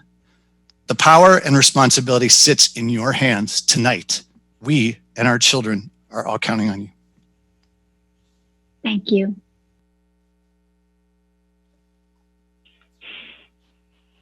My next speaker is Samuel Deutsch. Samuel, your microphone is unmuted. Can you hear us? Hi, yes, I can hear you. We can hear you as well. Hi, commissioners. Thanks for listening here today. I'm calling in strong support of this project due to the fact that it will provide shelter over the heads of 200 people who may be homeless, may be living in their cars, may be spending half of their income on rent. And the Bay Area has done a completely miserable job in addressing this crisis. And I think this would go a long way to doing so. And one thing I want to highlight is that today, President Trump said that, quote, I've been watching this for years in Westchester coming from New York. They want low-income housing built in a neighborhood. Well, I'm ending that rule. I'm taking it out. So here's our president, who has a history of making racist statements, coming out against affordable housing being built in affluent areas like San Mateo. And I know that the commission here is better than that and recognizes the importance for equity and importance for building this type of transit-oriented development. And to address the person who spoke before me, while what happened is obviously, of course, a massive tragedy, what's important is to think about how we can fix that. And the way we can fix people getting hit by cars is to stop building our cities around cars. We need to start building them around people and around transit and around biking. I broke my wrist in a biking accident because I was in a bike lane that was not protected. So I've also personally dealt with this. And I think that this project, being right next to a Caltrain station and accommodating people who live car-free lifestyles, is incredibly important. And I think that if not approving this project and stopping all development will just keep San Mateo car oriented and will do nothing to solve these problems that exist today. So I just want to reiterate, I'm strongly in support of this project, and I feel like it goes a long way towards helping make San Mateo a more fair, equal, sustainable, and environmentally friendly city, and will help take hundreds of people off the streets and give them a lifeline. So thank you. Thank you. My next speaker is Sarah Bell. Sarah, I've unmuted your microphone. Can you hear us? Hi, yes, I can hear you. Okay, we can hear you as well. Hi, my name is Sarah Bell, and I'm a resident of the Baywood Aragon neighborhood, and I'm calling in strong support of this project as well. I'm really, really concerned about the housing crisis that we have in California, especially in the Bay Area, especially on the peninsula. I'm concerned about traffic on 101. I'm concerned about the climate crisis, and I'm really concerned about all of the negative effects that planning for cars and for jobs without homes, all the negative effects that has on the peninsula and on the Bay Area. I'm really hopeful about this project because it reduces vehicle miles traveled. It is transit forward. It is, I think it is a really positive thing for our community and for traffic and for the environment. Like the prior caller, I think if we are transit forward, then we're making the streets safer, because there will be fewer people getting into their cars and people will be driving less distances in their cars. I also, at the end of the day, I also find that the humanitarian aspect of this project is really compelling. That, as was mentioned, that there are so many people on the affordable housing waiting list. And, these aren't just, names on a list. These are families. These are people working on the peninsula. These are people balancing jobs and trying to get their kids to school. Some of these people are commuting hours and hours a day. And, it really breaks my heart that people have to do that just to, be our firefighters and nurses and school teachers. So I really think that it's really important for us to build affordable housing projects like this. So again, I really think that the benefits of this project far outweigh the costs. And so I would really encourage the commission to be supportive of this project. Thank you. Thank you. My next speaker is from Greenbelt Alliance. Greenbelt, can you hear us? Yes, I can hear you. Can you hear me? Yes. You're a little quiet, though. Is this a little bit better? It's a little bit better, yes. Excellent. So I'll try to keep this short. My name is Justin Wang, and I'm an advocacy specialist at Greenbelt Alliance. Greenbelt Alliance is an environmental nonprofit that encourages both the protection of open space as well as directing development and growth into our existing communities. We endorse developments in the Bay Area that further these goals by providing an independent validation of smart infill housing, master plans, and mixed-use projects. After careful review, we are extremely proud to endorse the Downtown San Mateo Opportunity Sites project. As mentioned in our letter in tonight's packet, this project is the kind of climate-smart development that we need in the Bay Area to meet our housing goals, reduce greenhouse gas emissions, and make sure that local residents are able to grow and thrive in their own communities as housing costs rise. Given the current COVID-19 crisis, it is more important than ever before to make sure everyone in the Bay Area has a place to call home and a short commute to work. Once we go back to work. We would like to commend the commissioners for prioritizing the maximum number of affordable housing units at this transit-oriented location and for pushing to make the residential building to be all electric. Every city in the Bay Area must play their part to increase the housing stock near transit to make sure the local workforce can afford to live close to jobs, schools, and services, spending more time with family and friends and less time in traffic congestion. Improving the social fabric of our communities and reducing the climate-damaging greenhouse gas emissions produced by driving. This project really moves the needle in that direction, and we hope its approval and success will inspire cities and communities around the Bay Area to redouble their efforts to grow smartly. Thank you so much for your time. Thank you. Okay. My next speaker is Ken Chan. Ken, can you hear us? Yes, can you hear me? You're very quiet. Can you get closer to your microphone? Oh, yes, sure. How's it now? It's a little better, thank you. Okay. Hello, members of the San Mateo Planning Commission. My name is Ken Chan, and I am an organizer with the Housing Leadership Council of San Mateo County. We work with communities and their leaders to produce and preserve quality affordable homes.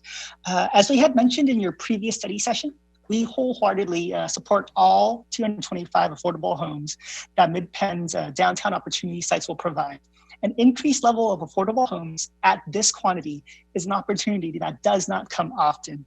The additional 61 affordable homes on top of the original 164 would mean that additional 61 individuals and families can now be allowed to live in Snow and to have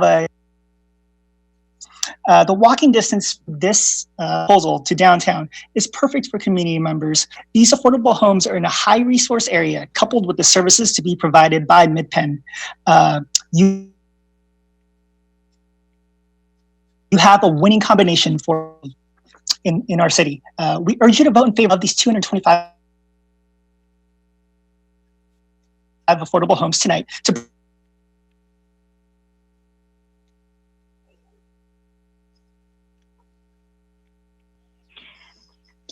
Ken, I think you cut out. Can you still hear us?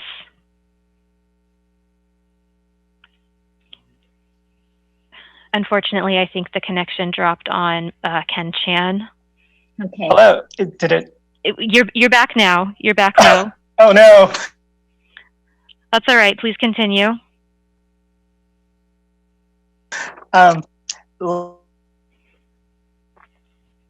Connecting. Yeah, and unfortunately, Ken, you keep cutting in and out.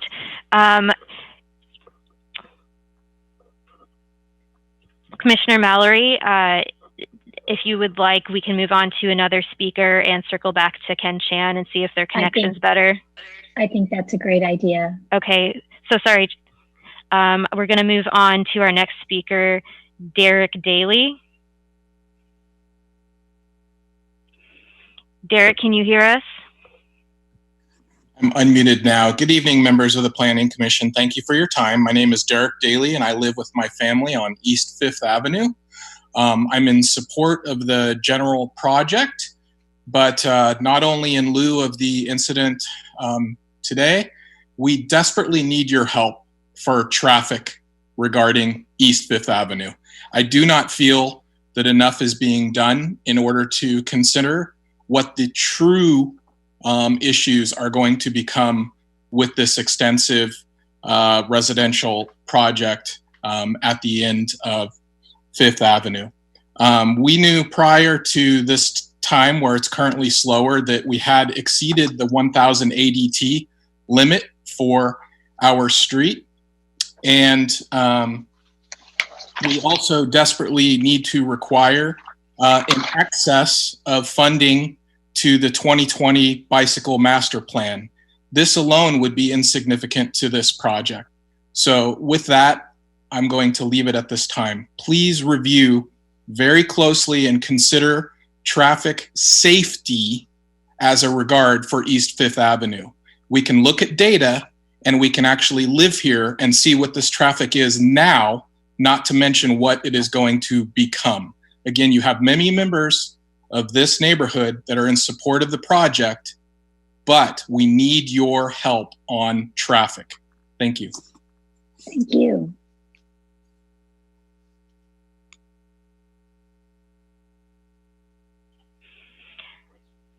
My next speaker is Maureen Killow. Maureen, can you hear us? Yes, I can. We can hear you as well.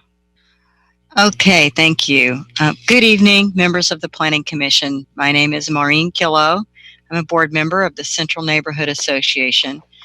And I'd just like to add some comments on the design review. I live on 816 East 4th Avenue in an original Wisdom Hardware family home. And this craftsman home was built in 1898. And it's part of the family of bungalows here in the central neighborhood. We saw some exterior improvements with the exterior color change to green to soften the look and the addition of some light colored brick. But we'd like to see more substantial cornices than these partial metal cornices on the top corners and more metal shades over the windows on the building facades. While the verticality issue has brought some changes, we would like to see more on the reduction of mass and bulk on the facades. The Essex Central Park project broke up the mass nicely on the lower levels along 5th Avenue. The garage could use more work with the removal of the metal fence. Our neighborhood is part of the oldest neighborhood on the east side of San Mateo. We treasure our neighborhood and thank you for your consideration in modifying the design to be in harmony with the aesthetics of our neighborhood. Thank you. Thank you.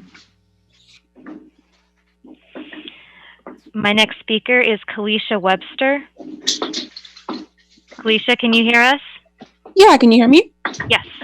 Hi, thank you. Good evening. My name is Kalisha Webster. I am a housing coordinator at Housing Choices. I work with people with intellectual and developmental disabilities, also known as IDD, throughout San Mateo County, including here in the city of San Mateo. I help them to find housing in their community and also support them in retaining stable housing. I would like to start by thanking the developer, MidPen, for inviting us to speak on behalf of this great project. Housing Choices was originally invited to support the project because including a preference for people with IDD would minimize the traffic and parking impact of MidPen's request to increase height and density. Most of the clients I work with do not drive or own cars, and including them in this transit-oriented development would be a wonderful opportunity for them and would mitigate this set of community concerns. In addition, inclusion of people with intellectual and developmental disabilities in the project would address a housing need identified in the City of San Mateo housing element. California housing element law requires cities to assess and plan for the housing needs of people with intellectual and developmental disabilities. But this population is woefully underserved in the City of San Mateo. Currently, only 92 of almost 1,000 City of San Mateo residents with IDD are living in their own apartment. Most San Mateo adults with IDD are living at home with aging parents who are desperate to create a viable plan for their adult child to transition from the family home to living in their own apartment. Fortunately, the services to make this happen are fully funded by the Golden Gate Regional Center. The barrier to inclusion is the reality of the housing market in the city of San Mateo. I work with several clients who have the skills and desire to live independently, but have no way of being competitive in a rental market where the median income is over $120,000 for a single person. Most of my clients who want to live independently need deeply affordable housing to do so, but waitlists in San Mateo are often several years long and therefore rarely accepting applications. These people have lived in this community all of their lives and want to stay where they are most familiar and not be forced out by rising wealth inequality. The benefits of making the downtown San Mateo project inclusive of people with intellectual and developmental disabilities are many. This housing model works. Housing Choices has a 23-year track record of supporting cities across Silicon Valley to include people with developmental disabilities in their transit-oriented affordable housing. With the services funded by Golden Gate Regional Center, there is no added cost to the developer. It just takes city leadership to make it happen. In conclusion, I urge you to recommend approval of this project to City Council, and I ask that 10 units be subject to a preference for people with developmental disabilities so that they can receive the supportive services needed to be successful in an affordable, transit-oriented housing. Thank you. Thank you. My next speaker is Kat Wortham. Kat, can you hear us? Yes, I can. Can you hear me? Yes, we can. Fantastic. All right. Good evening, Chair Mallory, Vice Chair Maldonado, and honorable commission members of Nutter, Etheridge, and Williams. My name is Kat Wortham, Senior Associate of Health and Housing Policy at the Silicon Valley Leadership Group. On behalf of nearly 350 member companies of the leadership group, we're excited to support the downtown San Mateo opportunity sites as proposed by Mid-Penn Housing. The leadership group was founded more than 40 years ago by David Packard of Hewlett-Packard to address quality of life issues for the nascent Silicon Valley, mainly traffic and housing concerns. Today, those concerns have ballooned into a crisis that threatens the growth of our region and economic vitality of our valley. One of the top concerns for our members of the leadership group year in and year out is the need for high quality and affordable housing here in the Bay Area, especially close to jobs and transit. This development proposal before you tonight provides the opportunity to do just that with 225 affordable homes in the heart of San Mateo. At a time when the Bay Area is in a dire housing crisis, dense housing and scarce land is an effective solution. We're pleased to see a variety of affordable income levels and home types within this development proposal, the recent changes that have upzoned this parcel to provide even more much-needed affordable homes. Further, we're excited to see this convenient location, which brings many positives both for future residents and the city. At the core of the downtown district, future residents will invest their dollars in the community for grocery shopping at one of the numerous grocery stores, getting takeout at one of the many restaurants, and supporting local small businesses right in the downtown.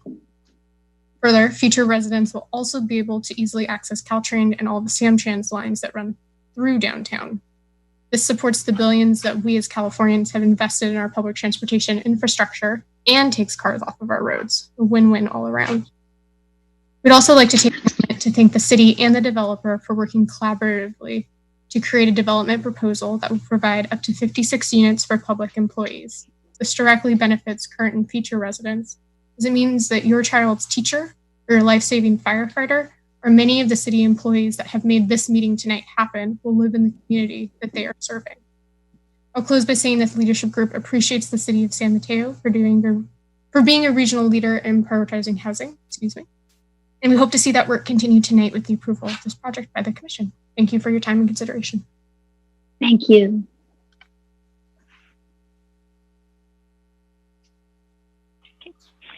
My next speaker is from YIMBY Action Leads. Okay, can you hear us? Yes. Hi, this is Chelsea Deans. I am with Peninsula for Everyone here in strong support for this project. I want to thank the City of San Mateo as well as Mid-Penn for this exemplary proposal that will provide hundreds of affordable homes to serve members of our community. I was really struck during the staff presentation by the data on how many people are on waiting lists for Mid-Penn projects, and want to support Sarah Bell's point about the names on those waiting lists really represent families who are already suffering, families who are at risk of displacement, families who are at risk of being pushed into unsafe living conditions or into homelessness. So these homes really represent hope for families who are already living in our community and families who will live in our community in the future. And I also just wanted to highlight within the context of COVID, the importance of having sufficient housing so that we can prevent overcrowding. I was in a meeting with a resident from North Central today who shared that he has seen in his neighborhood neighbors who have bunk beds set up in the living room. And those households are a lot more at risk of contracting COVID and spreading COVID to family members who may be vulnerable to COVID. So some additional points about this project. I think it's a really attractive building. It's a lovely height. Most importantly, will provide a really meaningful amount of housing to move San Mateo towards its housing production goals. I do hear the complaint about the tragedy that happened with a child being hit by a car, and I do think that San Mateo should take all possible steps to prevent any future fatalities from collisions. But denying this project won't help to prevent traffic conditions. It will only help to ensure that more children will be at risk because of inadequate housing. And I do think that if San Mateo can make progress on bike ped plans that can ensure that more people will be able to get safely if we deprioritize cars and prioritize streets for people. So I think those are all the points that I wanted to make, but thank you again for your support for this project and for your leadership in getting a sizable amount of affordable housing in San Mateo County. Thanks. Thank you. My next speaker is Martin. Martin, can you hear us? Yes, can you hear me? Yes. Great. Good evening, commissioners, and thank you for the opportunity to speak. My name is Martin, and I'm a San Mateo homeowner who lives close to downtown, and I'm also the parent of 2 young kids who like to walk and bike around the neighborhood. I'm very supportive of this project because it allows more people of limited means the opportunity to live in central San Mateo. I'm happy that they're taking advantage of the state's density bonus to give even more people affordable transit-oriented homes. In the midst of a housing crisis, it's actually a little hard for me to understand why it's taking so long to get 225 affordable homes approved and how much aesthetic scrutiny this project is under just to slightly ease minor concerns of housed incumbents. Clearly, the design team has worked in good faith and adjusted the design accordingly. It's a great project. It's time to approve it. I strongly support it and urge you to approve it. Thank you very much. Thank you. My next speaker is Cameron Gilbert. Cameron, can you hear us? Hi, can you hear me?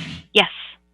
Hi. First, I'd like to say thank you to the commissioners for this opportunity to comment during this difficult time.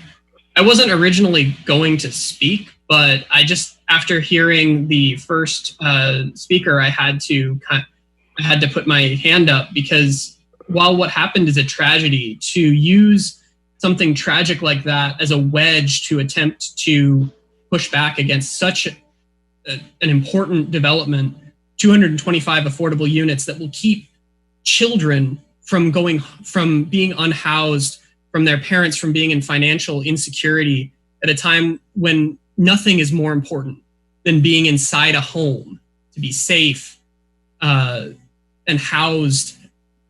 It made me need to speak up. So obviously I don't have anything prepared, but this project is extremely well thought out. It's exactly what we need. It's transit oriented. And if we want to keep our children safe in the community from cars, the most important thing to do is to give people opportunities to live in a way that they do not need a vehicle.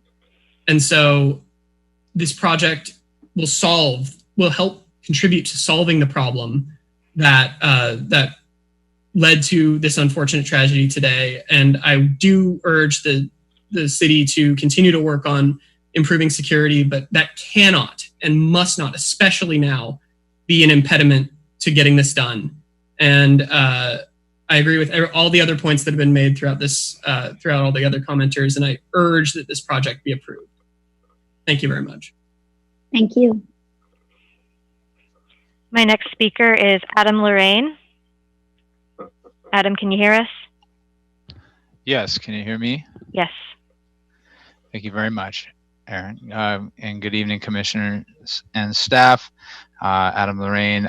We've heard quite a number of public comments in support of this project tonight, noting a litany of good reasons to support it. So I won't go over all those again today, especially as I've commented multiple times. But I did just want to +1 to many of those, including Ms. Bell, Mr. Deutsch, the Greenbelt Alliance, Housing Leadership Council, Housing Choices, et al., YIMBY, and thank the commissioners, the developers and architects, the staff for this project. I do believe it's the best project we've seen in years for our city. I hope that it's a model that will continue to inspire other such projects to happen in our city and along the peninsula, as some had mentioned. And I understand we had a tragic incident in the area. I just will echo those who have mentioned that the affordable housing crisis, transit-oriented development, et cetera, is is part of the solution. And I hope that we can continue our work into funding the bicycle master plan update we just had, pursuing Vision Zero as a city, and perhaps continuing with our general plan process toward a city in which the people are prioritized and we get out of our cars, of which this is part of the solution. Thank you very much. Thank you. My next speaker is Lisa Diaz-Nash. Lisa, can you hear us? Yes, I can. Can you hear me? Yes. Great. Thank you, commissioners. And I know it's a long night. I was actually going to come to this meeting and make a comment in support of this project that makes some suggestions as to how the design could be modified to be more reflective of the neighborhood and the qualities that many have already mentioned. But I actually only learned about the accident when I was in this meeting and heard what had happened. And I don't see why. I'm still in support of this project. I'm still very much in support of this project. But I don't see why we have to choose between the two. Why do we have to choose affordable housing, which is a critical need in our community, and traffic safety, which is also a critical need in our community? And I believe that long-term, we have to get people out of their cars. But there is also a lot that's going to happen between today and tomorrow, and we have to do everything to get people out of their cars, but we also have to do everything we can to make the traffic and the areas safe. So I believe this commission should have the ability to say something has happened that we see that is a real problem, and we can make requirements. You know how to work it, I don't, but that you can actually require that there is more focus on traffic safety as part of supporting this project, because I believe this project should be approved, but not at the expense of doing insufficient traffic safety. So I would urge you to be human beings and be flexible and do something about that tonight. Thank you. My next speaker is Peter Mandel. Peter, can you hear us? Yes. Can you hear me? Yes. Good evening, members of the Planning Commission. Thank you very much. I too support providing the proposed affordable housing on this site, but the devil is in the detail. Upon its completion, we residents will be living with the approved design and any design flaws for many years. I respectfully request that you consider the design details and traffic concerns described tonight by other local residents as well as me, and seek remedies before approving the project. The time I have, I'd like to just discuss three topics. One, the project will create an urban canyon along Fifth Avenue. An urban canyon is a narrow street with tall buildings on either side. At this site, the building height is over 74 feet. And while the distance between the buildings is about 60 feet, the street width is only 39 feet. So you have a ratio of between 1.0 and 1.8, depending on what metric you use. Technical journals state that an avenue canyon occurs when a ratio of the street width to the building height is greater than 0.5. Thus, Fifth Avenue will be an urban canyon. Canyons impact air circulation, noise, light, and have other environmental impacts.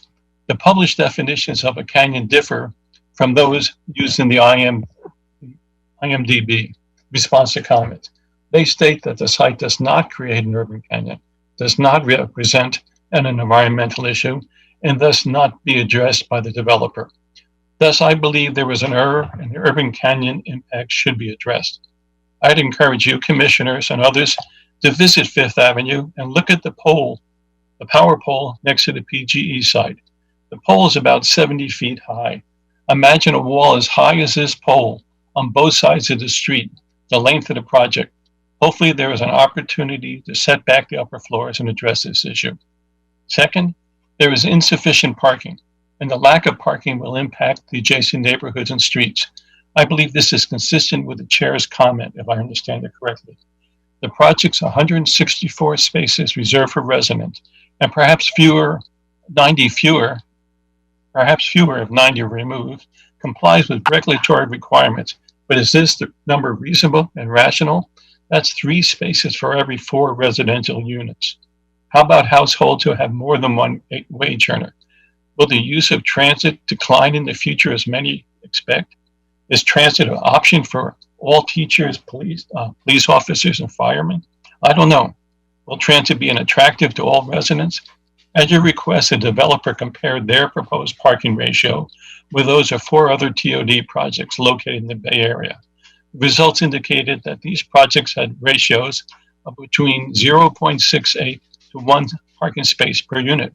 But the results are misleading because 2 of the 4 sites compared were in San Francisco, not communities comparable to San Mateo. Excuse me, could you bring your comments to a close, please? Sure. Thank you very much. I agree about the comments about the high proportion of compact spaces and that the garage, lack of spaces in the garage. Thank you very much. Thank you. Okay, we're circling back to Ken Chan. Ken Chan, can you hear us? Hello, can you hear me again? Yes. I'd like to apologize for my spotty connection first and foremost. I'm not sure how much was able to get through, so I guess I'll have to start from the top. We were about a minute and a half in, and you have 3 minutes total. So if that helps. Okay. It's okay. I'll start from the top. Once again, thank you for hearing us out, members of the San Mateo Planning Commission. Again, my name is Ken Chan, and I'm an organizer with the Housing Leadership Council. We work with our communities and their leaders to produce and preserve quality, affordable homes. As we had mentioned in your previous study session, we wholeheartedly support all 225 affordable homes that Mid-Penn's downtown opportunity sites will provide. This is an increase from the original 164 units. And this increase in level of affordable homes at this quantity is an opportunity that does not come often. These 61 additional affordable homes would mean that 61 individuals and families can now be allowed to live in San Mateo and have access to a quality and secure place to call home. The walking distance from this proposal to downtown is perfect for community members who choose to live without a car or do not have access to a vehicle. These affordable homes are in a very high resourced area, coupled with the services. And you couple that with the services to be provided by Mid-Penn, you have a winning combination for greater equity within our city. We urge you to vote in favor of these 225 affordable homes tonight to provide for our most vulnerable populations as soon as possible. We know that the increased number of homes would not have happened without the partnership of the city council, city staff, and of course, the members here today in the San Mateo Planning Commission. And as such, we would like to thank you for your continued leadership. Thank you very much. No. Okay, my next speaker is Rohan Ghosh. Can you hear us? Yeah, can you guys hear me? Yes, we can. All right. First of all, I'd like to thank the Planning Commission of the City of San Mateo for holding this hearing tonight. I'm really glad that we're considering this project, and I think it's really great. This 225 units of housing that is 100% affordable, and it's right across from transit. That is the perfect type of housing development. That's not a word I use lightly.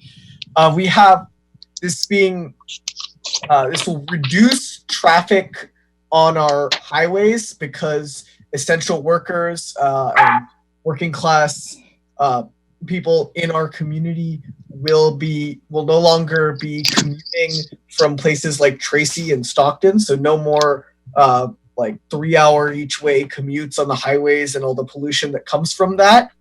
For those people who will occupy those new 225 homes. So in terms of climate impact, this is fairly significant. And from a humanitarian standpoint, this it provides much better housing for a very significant number of people.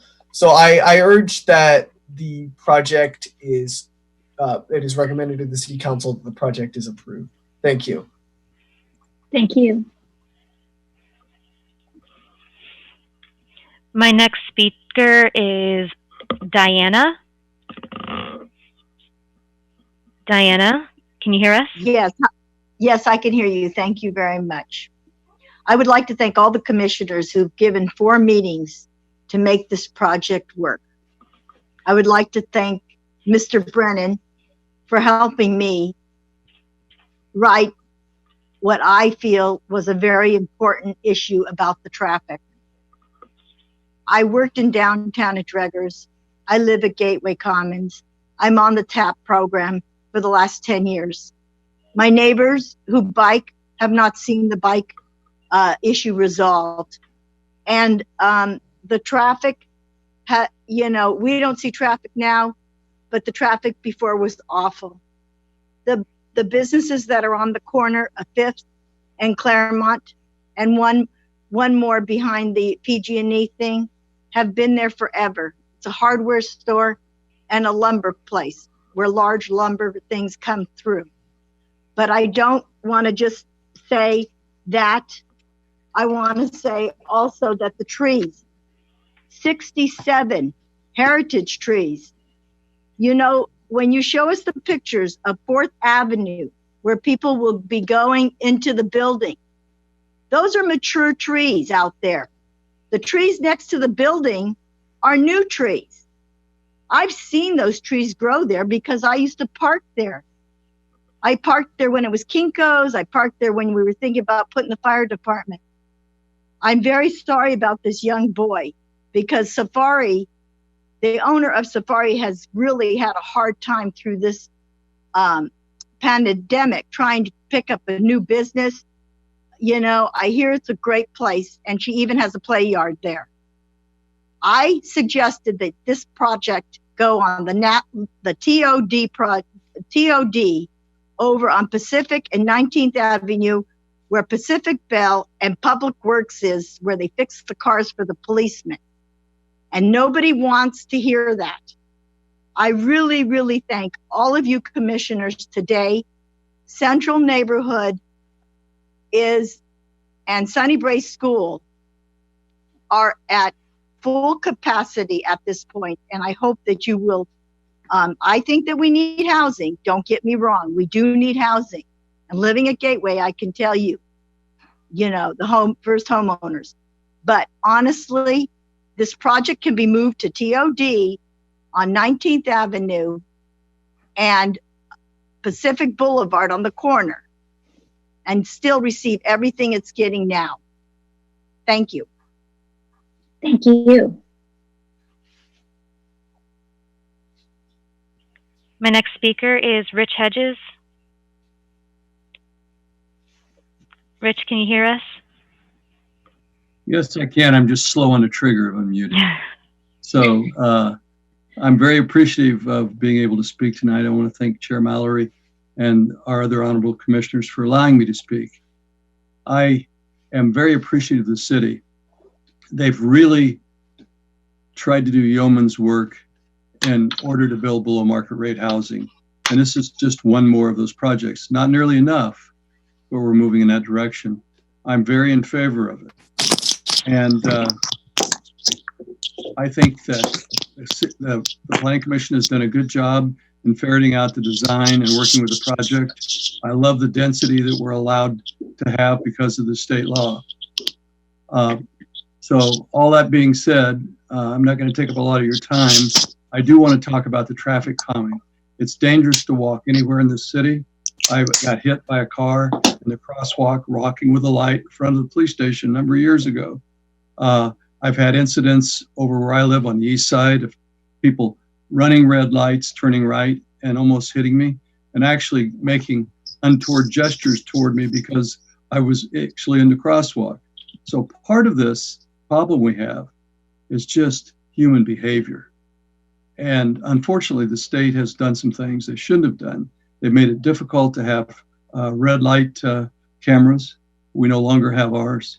So there's a lot of work to do, but part of it is trying to get people to understand they have to obey traffic laws and to calm down. And I think you can only do that with severe enforcement.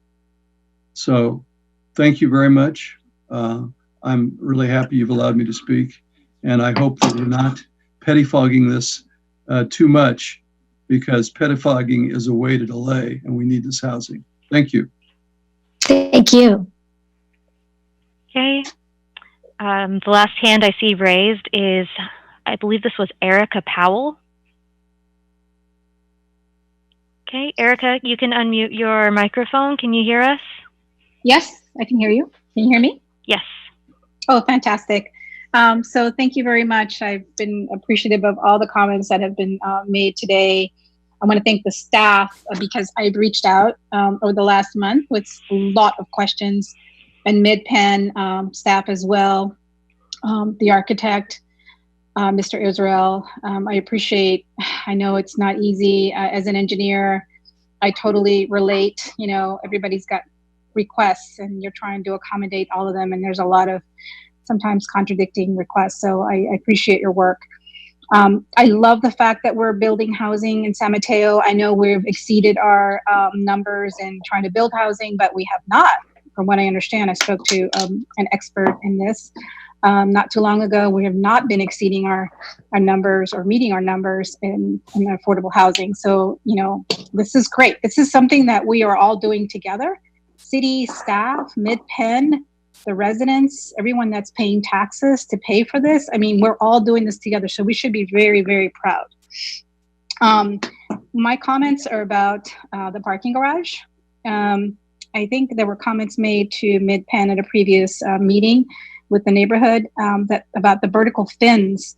They actually make the building look taller. Anytime you put anything vertical on a building or on a dress, me being 5'2", if I put vertical lines on, I know I look a little bit taller. So same thing on a building. You put vertical fins on a building, you're going to make it more massive. So my request would be that we would consider horizontal fins, and not horizontal fins, but rather something like horizontal wooden slats that would match the similar to the design of the wooden slats that are being used on the building. Something that kind of integrates both of them, as opposed to these vertical slats that make it look like a parking garage. And I did my research, by the way. I spent several days looking at parking garages, and a lot of these parking garages with vertical fins are usually in airports. They're in sports facilities. They're in industrial areas. They're not in urban downtown areas. So I know that folks are making comments about, oh, why are you making comments about design? It's really to make the place beautiful. I mean, the people that are living in this building, they also need to be able to enjoy their surroundings. We got to think about them, and you got to think about visitors. You got to think about the residents. We should all really be proud of this project. So that's one of the things that I think it's kind of caught my eye. And there was another resident that made a comment about this at a recent meeting with MidPen. The pedestrian bridge is another one. It's just a prefab bridge. There's no design that goes into it. It's essentially something that you pick off the specs, and then that's what they transfer and they install it. There's no design thought that goes into that. So yes, the horizontal wooden slats is what I recommend. There are 3 projects. I'm trying to talk really fast because I don't want to run out of time. There are 3 projects. There's one in Palo Alto, a parking garage in Palo Alto that has these beautiful, it's actually vertical, but there's these beautiful vertical slats that are kind of wooden looking. That's really nice. I can send you the link. There's another one in Mountain View. It's also very nice. There's one in Burlingame. Those are actually vertical, but that's actually a horizontal. But there has this really nice ramp on the outside. The ramp is not inside the parking garage, it's on the outside. And then it had this living wall on the side. It's actually not even a wall, it's just like ivy on the side of the ramp. But it looks beautiful. This is for everyone to enjoy, not just us in Central, but everyone that lives there. We want something that fits the space, something that's integrated in this urban design. I also would like Excuse me, could you wrap up, please? I'm going to try really hard. I want us to rethink the colored concrete blocks. Right now, it's just like this checkered block on that big, ginormous wall. If we can rethink a way of they're just concrete blocks. If we can rethink that. And like I said, I'll send and then the last one is on the pedestrian bridge. If there's any way that we can spend a little bit of money, because I know the city is making a huge investment here too. It's not just MidPen. If we can make a little bit of an investment to put some like stencils on the outside of that pedestrian bridge, maybe it's people walking, maybe it's like plants, maybe it's a flower, whatever it is, but something pretty on the outside of that pedestrian bridge would be really nice because we're going to see it several times a day. And then the last thing I just want to say is thank you. I need to close that off. I'm actually sorry. this is a design comment. Can I just tell you real quick? On the Claremont side, the temporary parking right in front of the building. Is there any way that they can put a ramp on Claremont so that people who cannot use the 2 parking spaces on the loading zone, if there's a way that they can put a ramp on Claremont, so that if somebody parks on Claremont and they have to like bring in strollers, wheelchairs, or a dolly, that they can do that on the back of the building on Claremont, I think that would be really useful to the people that live there. Thank you. Thank you. My next speaker is Jordan Grimes. Jordan, can you hear us? Good evening. Yes, sorry, it took a minute there for it to register. Yes, good evening, Commissioners. Jordan Grimes, 19th Avenue Park. I'm speaking tonight both as an individual and as a lead member of Peninsula for Everyone. I want to first commend both MidPen and staff for their hard work over the last several years to get this project to where it is now. I actually really like the old color scheme, but I think the new one is equally nice. I want to address a couple different comments that were made tonight. One is specifically regarding who this project is for and what the most important thing is in San Mateo. And I actually completely agree with Michael Weinauer in that I do think our children are some of the most important things we have. And I'd just like to speak briefly about a couple houses I have in my neighborhood where we have 3 to 4 families living in them, living in these overcrowded conditions, because that is the housing that they can afford. They can afford a bedroom for their entire family. And this is exactly who this project is exactly who the kids living in these homes are exactly who will benefit from this project. It's incredibly important for San Mateo. It's incredibly important for all of us. This is part of a larger conversation, I think, as well. But while I understand where some of the design comments are coming in about the cornices and about the brick and other things, we need to stop thinking about these things as requirements for affordable housing. It is so incredibly challenging, from loans and financing to the process, which again, this process has gone on for multiple years now. We need to stop making it so difficult to build affordable housing. And I know it might not seem like it, but having 15 meetings about design, I know it's not actually 15, it just feels like 15.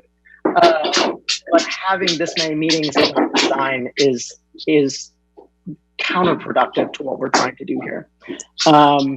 So I just want to say how much I support this project, how much I think this is going to be a huge benefit to San Mateo in so many ways. And I want to urge you to support it tonight and move it to City Council. Thank you for your time. Thank you. Okay, at this time, I see no more hands raised. However, I did see one participant. Okay, I see a participant whose raised hand keeps glitching in and out. I'm going to go ahead and unmute their microphone and see if they would like to speak or if their connection's okay. Laura Watanuki. Ms. Watanuki, can you hear us? Yes, I can. Can you hear me? Yes, we can. Okay, thank you. Good evening, Chairman, Mallory, and members of the Planning Commission. My name is Laurie Watanuki. I'm a board member of Central Neighborhood Association. I wanted to mention that we need another option for traffic to 101 South besides adding the second shared lane on 5th Avenue to address the queuing. What I'd like to suggest is Claremont is a collector with a capacity for 10,000 cars a day. It has very little traffic. It's a truck route and it's zoned for manufacturing. There's a PG&E transformer station, a hardware store, a lumber yard on both sides, auto repair businesses, and small offices with no residential homes. On the other hand, 5th Avenue is a local street with 75 residential homes and 83 sycamore trees.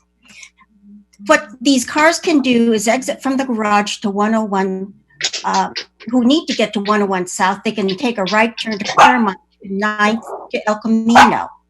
This way, the traffic will not queue up. Now, the removal of 23 parking spaces on both sides of 5th from Delaware to Railroad to restripe another lane brings non-residential traffic impacts to 5th Avenue. And we have a very dangerous intersection today in Delaware. 5th Avenue should be for local traffic, and we need a sign that says for local traffic only.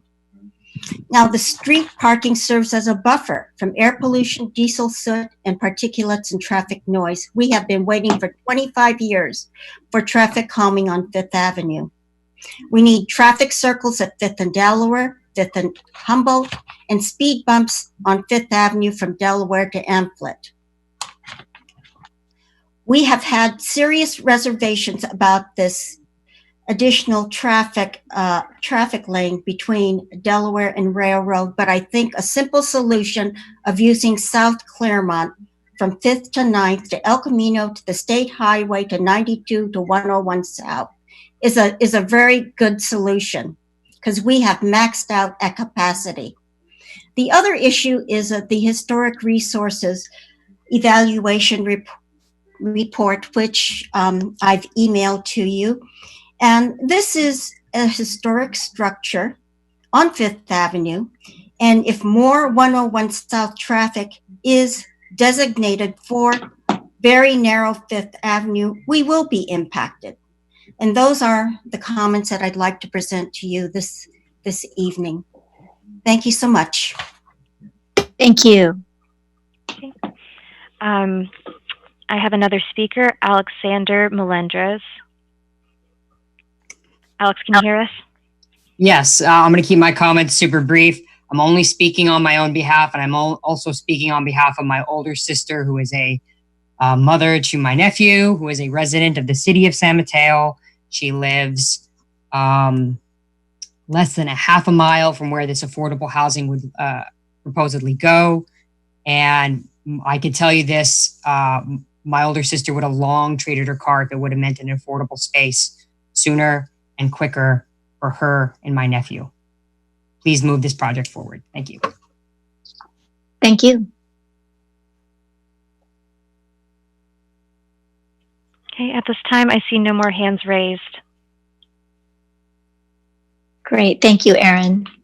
And thank you to everybody who called in. It was wonderful to have a cross-section of ideas and thoughts, and I really appreciate everybody's passion for the project.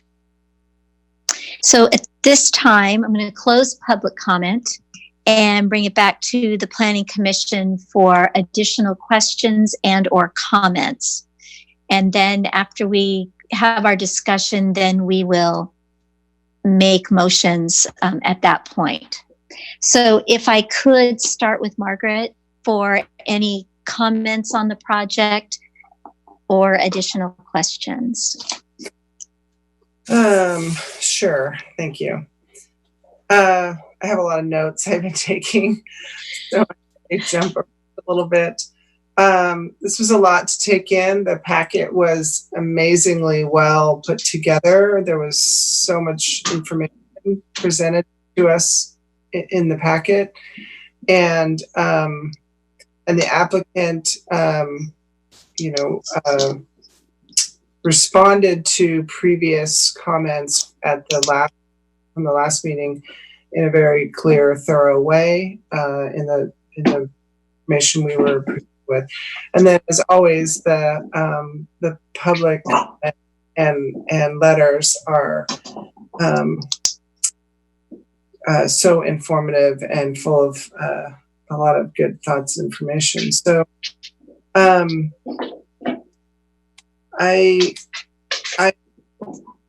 the first speaker speaking about the really horrible accident that occurred was very moving, and I don't know, really didn't there was an email that there had been something that occurred there. So I hear the sort of plea to make some changes in traffic calming mitigation measures, some of traffic safety plan. I'm not sure what we can do right here tonight, but I think that that's something that really needs to be talked about further, and not just here, but there's many places throughout the city where people drive too fast and recklessly, and there needs to be some kind of traffic calming. So I definitely support that. I'm not sure what specifically to do with this corner when there's many throughout the city like this. But I do feel that the message that we've been hearing, that, you know, this project will be marketed for residents, that it'll be clear that it's a transit oriented development. There are less cars. It's a pedestrian oriented development. All of those things in the long run will help our community become more pedestrian oriented. So I think we're going in the right direction. So other comments I have are that I just want to comment that it's such a well thought out project, not just in terms of design and programming, but in terms of the supportive environment that's sort of designed into the staff, and the number of that have been considered for the residents that I think are really important. And I know Mid-Penn has a successful track record of providing affordable housing. So I'm impressed with all the thought and the work that's gone into it. In terms of the design, I think that I guess starting with my couple of comments here, I really like the new color palette. I think it's successful. I think it's a little warmer and is going to work a little better. I think the ground floor brick is nice. It provides a kind of a base to the building, and not just a sort of ground up. I think it breaks up the height by having a brick base and then dropping. I think the bay windows, they drop from the top. They don't go all the way up to the top. So I think the way it's broken, I think, helps to minimize the massing a little bit. The cornice design, I do hear that from the architects that it's not fully developed. I would like to make the statement that it could be developed in more deep with a little.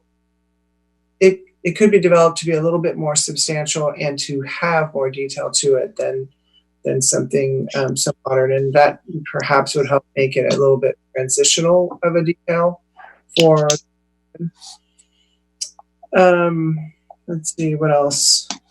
I did want to comment on the trees. So it's a lot of trees on the site, but one thing I need to keep in mind, I guess, is that it's a parking lot right now. So parking lot requirements are such that there's, landscaping within the medians or the islands or the peninsulas within the parking.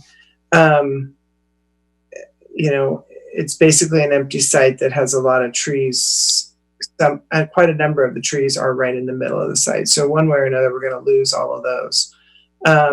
I wish, I guess I would ask that, is any opportunity to keep any of the additional trees other than 2 trees. But one thing I hadn't picked up on from the documentation was that, there's a fair number of them that are eucalyptus trees, which aren't desirable trees to have, or to like a native California oak. So, it's a lot of trees to lose. I wish that they could be replaced 1-to-1, but I guess that's not really possible given that it's a parking lot currently. So I just wanted to make that comment. Let's see.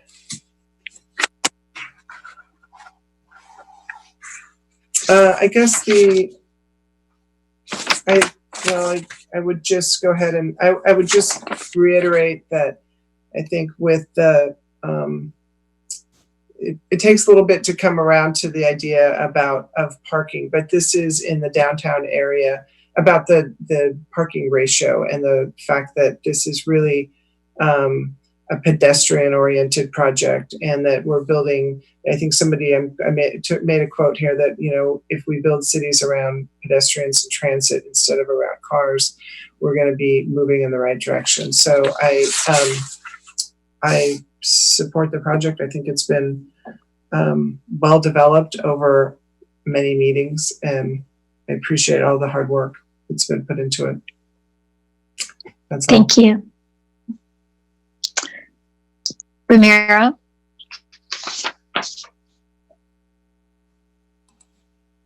Through the chair. I have a question concerning the hexagon report. Under tab ES2, where it's labeled the intersection levels of service summary. I believe 4th and 5th Avenues going eastward currently are oversaturated. So what I'm looking here is that the level of service after this project is going to be an F, which is an oversaturation of that area. Is the goal to expand 5th Avenue eastward from 1 lane to 2 lanes, taking into account in this hexagon report for future conditions? Or where it says project conditions where the saturation level and the loss of service is an F? Commissioner Maldonado, I'd like to defer to Gary Black of Hexagon to respond to that. Okay, Gary Black with Hexagon here. The table that you're referring to that shows the level of service F and the impact of the project is without assuming the 2nd lane. So the 2nd lane on 5th Avenue that we've been talking about is what we would call mitigation for the project impact in that corridor. Okay, so my additional question was that with the 2nd lane, would there be an additional level of service summary that impacts whether the loss of service will still be an F, or will be other different variables, either an A, B, C, or D? Well, in that corridor, at least before the shutdown order, of course, it was oversaturated, and so the intent of the mitigation is to not make it become worse than it already is, and so it would still be in what we would define in our industry as an oversaturated condition, but it wouldn't be gridlocked. So that the addition of that lane would offset any traffic added by the project. Okay, so it would just be in addition to traffic that's being added to the project. It won't reduce the level of service within that corridor. Right, correct. Okay, thank you.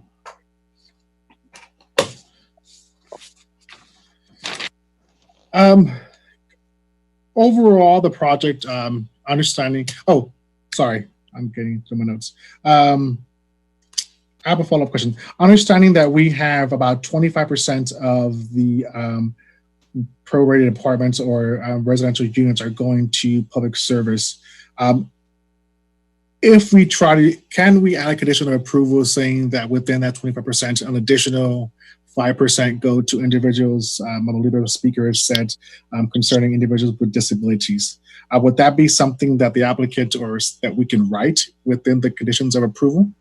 Or is it the 25%, can we stipulate within the 25% for city employees or public service employees that a percentage of those housing units go to individuals with disabilities for that area population?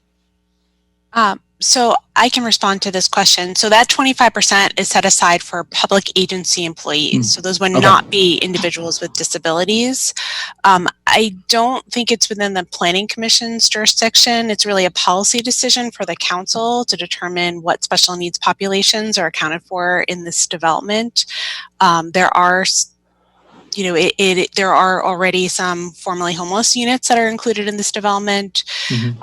So it is not a straightforward, simple thing just to, it is, there are resources and challenges to serving multiple special needs populations. And so the priority of which populations are served, I think, is really an issue for the city council. Okay, thank you for the clarification.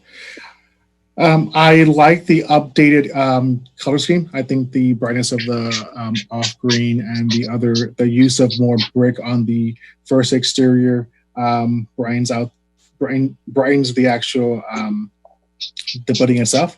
I'm encouraged to see if, I believe in talking with the developer, that the goal is to at some point look at and using the parking structure, I believe facing PG&E or another section, to have some type of community art that can be placed on that, or some type of art or mural that can be placed on that side of the parking garage. I'm encouraged to see more use of that, more use of buildings using public art as a demonstration of us as a city and for the community as well.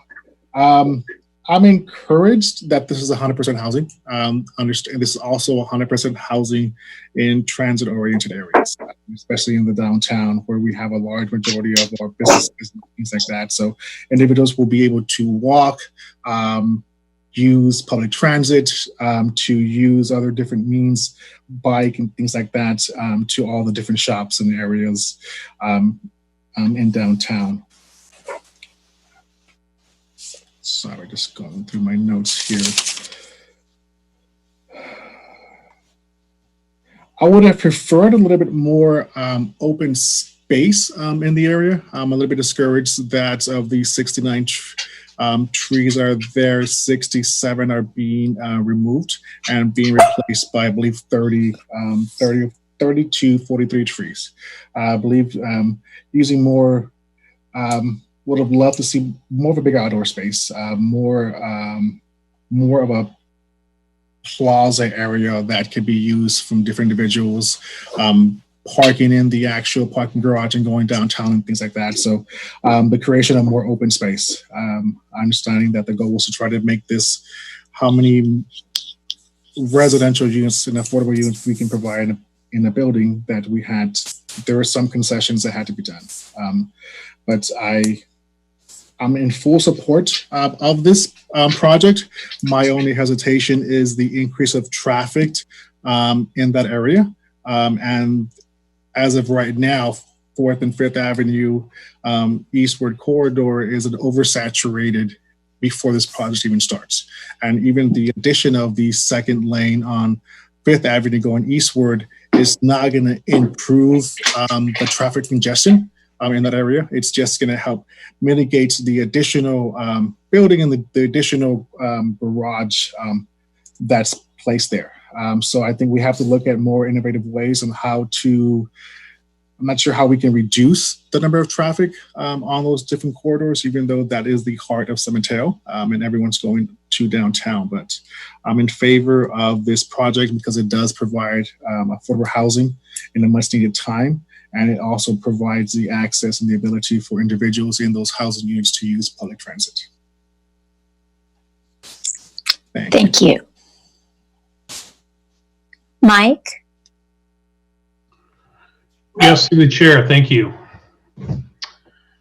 So I support this project. It's gone through a very large number of planning commission and city council study sessions, as well as, more importantly, maybe 7 community outreach meetings. In my opinion, this project greatly benefits the city as a whole. It's a terrific opportunity to add 225 much needed affordable housing units to help 225 families in need of affordable housing. Ms. Neighbor mentioned in her presentation that Mid-Penn has a 20,000 family waiting list, families seeking affordable housing in the county, and that is an awful number. And this project directly helps address that need. It's actually, I'd like to mention, it is a great contrast to the proposal we saw at last month's Planning Commission study session on the proposed design changes from the Bay Meadows developer to cut out 107 units of housing, including 11 units of affordable housing, to make way for a 10x increase in the amount of commercial real estate square footage that had previously been approved in an environment where demand for commercial real estate is, by all accounts, plummeting. With regard to the design, I did have the opportunity to meet with Ms. Neighbor last week and see all of the revised design changes. And I do appreciate the lengths that the applicant and the architects have gone to incorporate the changes, even with their very strict and limited budget. With regard to the changes to design, like the green color palette, the higher quality materials, especially the brick on the ground floor, improvements to the streetscape and the added details. I appreciate all those changes which Mr. Israel walked us through tonight. I believe they're responsive to community feedback. The applicant has worked very hard to incorporate feedback where practicable. And all these changes shown tonight, I believe, are clearly intended to make this project more in harmony with the neighborhood. With regard to traffic safety, especially in the light of this news that was shared during this meeting about a tragedy that occurred yesterday that several colleagues mentioned, I believe that traffic safety has been and continues to be a priority of everybody on city staff and on this commission. There should be no trade-offs to make here. There's nobody on this panel that does not make public safety, children's safety, the #1 consideration in any development that we're looking at. I'm sure there will be considerable scrutiny to make sure that Fifth Avenue is as pedestrian friendly as possible, and maybe there is an opportunity for public works and city staff to put even more eyes on those specific concerns that have been shared tonight over the next month before this project goes to City Council. As Commissioner Williams mentioned, I also have seen in all areas of the city, reckless driving, near misses, distracted driving is an epidemic. And so I agree with those comments. So in general, I am supportive of the project, and that's my feedback. Thank you. John? Through the chair. I'd first of all like to thank staff, the applicant, the architect, and the public for all of the great information shared tonight. It is a fantastic package. I want to commend the staff and the applicant for incorporating all the changes that the public had looked for, the vast majority of changes the public had looked for, and the commission. I only had a couple of comments on the architectural components. One of them is along the parking structure on the railroad side. I would love to see that wall covered with some type of growth, some type of ivy or plants of sorts. They've been using that pretty regularly over at the Bay Meadows parking garages, and it looks very attractive. There on the 4th Street side of the residential unit, there's, I think, considerably more green on that side than elsewhere, and I'd like to see that broken up slightly. If you could work on that, I think it might add to some of the uniqueness of that side of the building. Concern that we heard from Michael Weinhardt this evening, I concur with him. The mitigation processes for all of the projects, it seems like everything can be mitigated out, and it kind of dilutes the process of trust with the public. And you can't mitigate an accident like occurred the other day. And I've always questioned, how is this part of our preview and purview? And I've come to the conclusion that, as Mr. Hedges said, it really is an enforcement problem. We can put in the best protections out there, but if it's being taken care of, then none of us are safe. Unfortunately, I've had the same incident downtown where I've almost been hit, and it was quite disturbing. As far as the waivers for the bulk of the building and the massing, to me, this is the best that we can do with this property. This is a publicly owned piece of land, and we have a minimum amount of resources, financial resources that are available to us to accommodate the most amount of people that we can house in fair and just, equitable ways. And for our city to take these steps, these very important steps, and use this property to its maximum, we've got to be able to address some of the guidelines which are incorporated and enforced in the private sector. Yet we need to be able to alleviate some of that pressure on public housing. We've put ourselves in a position where affordable housing is very scant. And we've got way too many people that are unhoused and as Jordan Grimes had said, housed improperly. A couple of other notes from earlier this evening. You know, to me, that the overwhelming public support for this project is really heartening. I think the city of San Mateo and the public support shows that we have equity problems in our community, which we're willing to spend our money and time to. No. I don't think that this process has gone on too long. It's been a couple of years, yes, but there were substantial changes that were brought. But city staff has actually moved us along at a pretty good clip. To me, this project is big and bold. It is also a leap of faith that it will fit in harmoniously within our downtown area. I trust Mid-Penn city staff and, most importantly, the general public support for this project to be successful. Additionally, our community should be proud that we are standing together to give housing to people who are in great need. Thank you. Thank you, John. And I would like to ask, before I make my comments, I do want to ask Philip if he can speak about the crosswalk. Commission Chair Mallory, I do also see that Gabrielle Wellen also has her hand up. Gabrielle, would you like to say something right now? Yes, just a housekeeping item. At the beginning of the meeting, there was a discussion about making the crosswalks in the vicinity of the project into high visibility crosswalks. And I just wanted to, when the time comes for the vote, staff will need to know whether a majority of the planning commissioners are in favor of the high visibility crosswalks. And it would be good to know which particular locations the high visibility crosswalks would be installed. And are there certain criteria for those crosswalks? I believe from my time on Public Works, I think there are certain criteria that have to be met for them to be there. Is that true?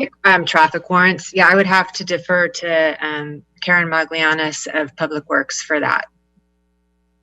Well, through the chair, it seems like this particular intersection where there was an incident yesterday would ideally be a likely. Well, it would. For us Yeah. to put. Yeah. No, absolutely. But if I remember right, and I might be wrong, but I thought there were certain criteria that had to be met to do that. And if that's the case, then what can we do to have that done? So perhaps I'm getting a could say that if the traffic warrant establishes that it's allowed, the Planning Commission would like staff to work on a high visibility crosswalk at, and then specify the location.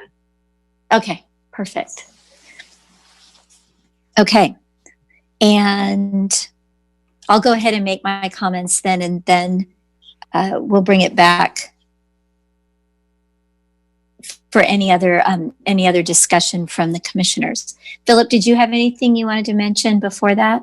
I did. In case the commission chooses to, or motions to move forward with a condition, staff has drafted a condition that would address high visibility at the intersection of Claremont Street and Fifth Avenue.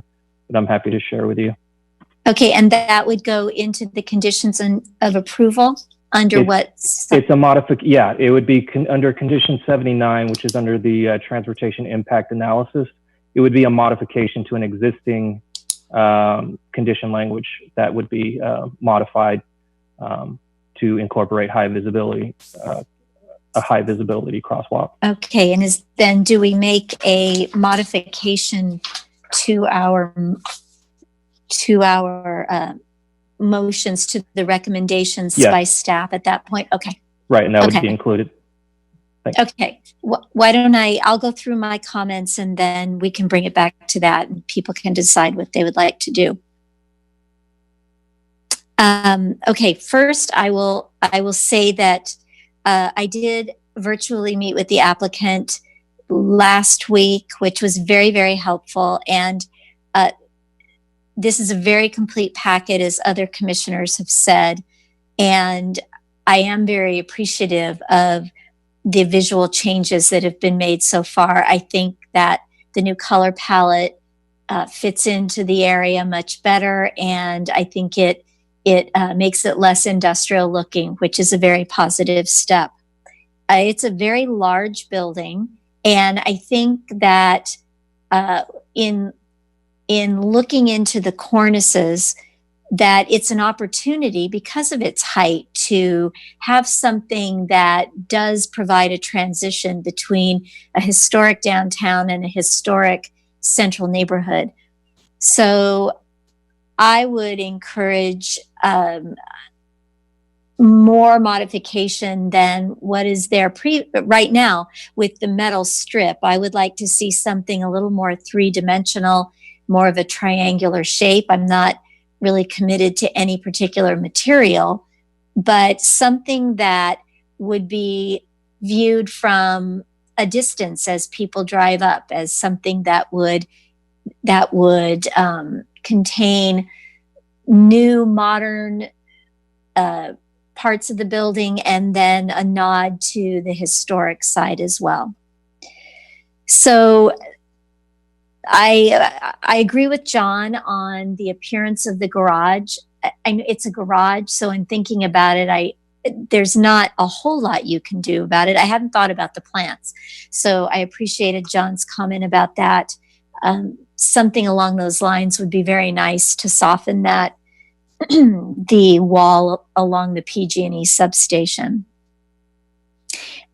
And I appreciated Michael's calling in tonight about the accident over at 5th and Carlmont. Carlmont, that's not right. But I want to say too that I think what Mike had said, that we are focused on safety, and I do feel that our staff is focused on safety as well from our public works group.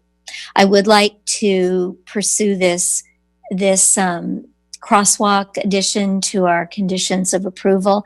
I would like to define more clearly about the cornice in the conditions of approval, if other commissioners are amenable to that. I'm very supportive of what MidPenn is doing here with 225 units at this site. I think it's pretty incredible to have something like this go up in San Mateo. And I know a lot of people are going to benefit from this, and it is a real positive statement for our community. So I will say that. I will bring it back to the commissioners, and let's have just an open discussion, if we can, about how we want to go forward on the recommendations. I would like to suggest that we do each one separately, if everybody is open to that, to give us an opportunity just to address each individual aspect of it. Sure. Does anyone have any thoughts? Chair Mallory, if you don't mind, I'm going to share Yes. my screen to bring up the recommendation. Okay, great.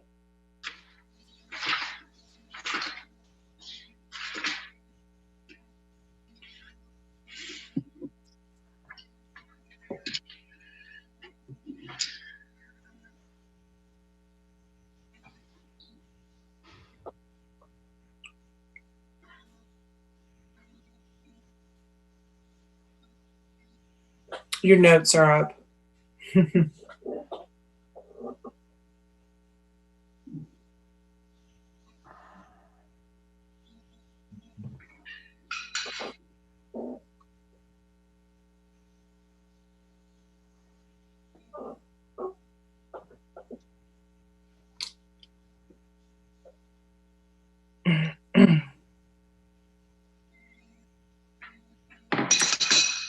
Kohar, could we have some assistance in how we would go about adding to the conditions of approval?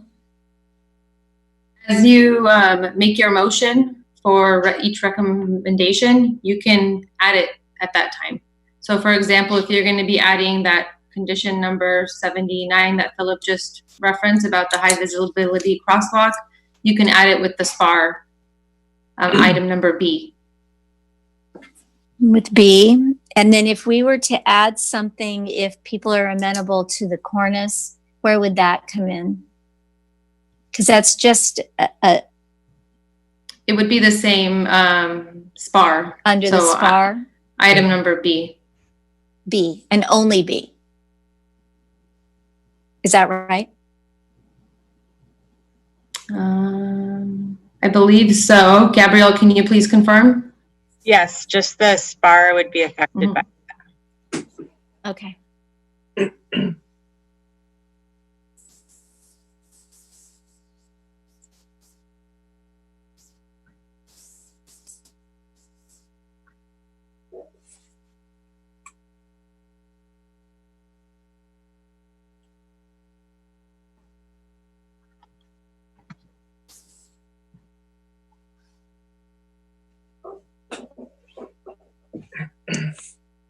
So Philip, do you have the wording on the crosswalk? I do. Okay. All right. Well, let's talk about among the commissioners. Are you in support of adding the crosswalk wording to item B if we have a motion for that?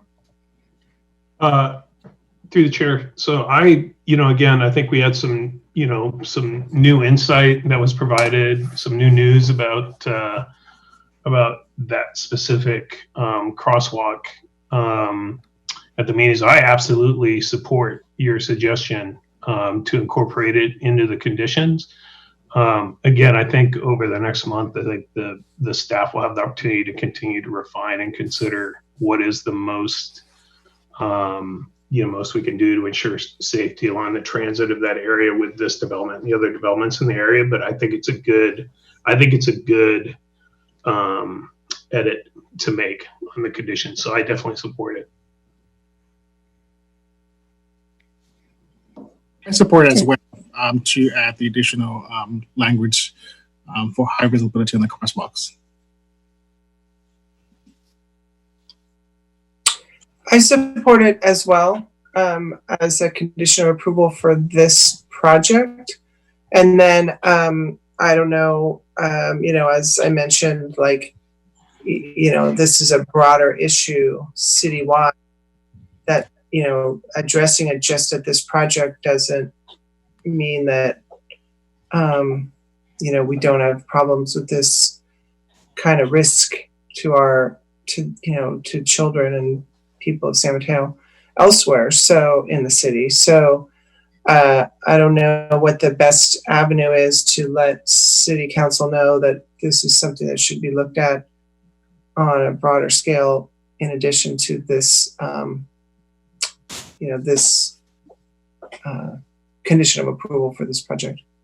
Because we can't, I don't know that we can make a condition of approval that we for the broader, across the city, but it would be something to bring to city council's attention, I guess. What would you would? I'm sorry.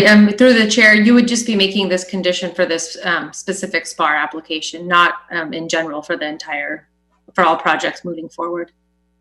Yeah. So what is the way to bring that to the attention of city council for future discussion?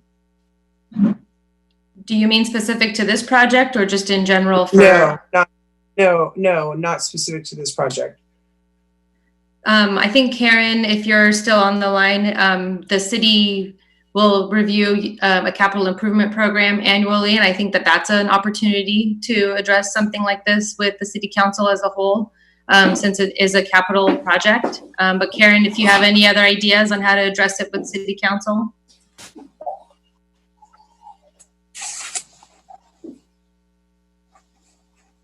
Okay. So citywide, we do have a traffic calming policy that we can analyze with city council.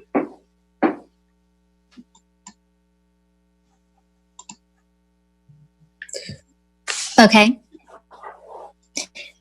John, did you have any comments on the possibility of putting it in the conditions of approval?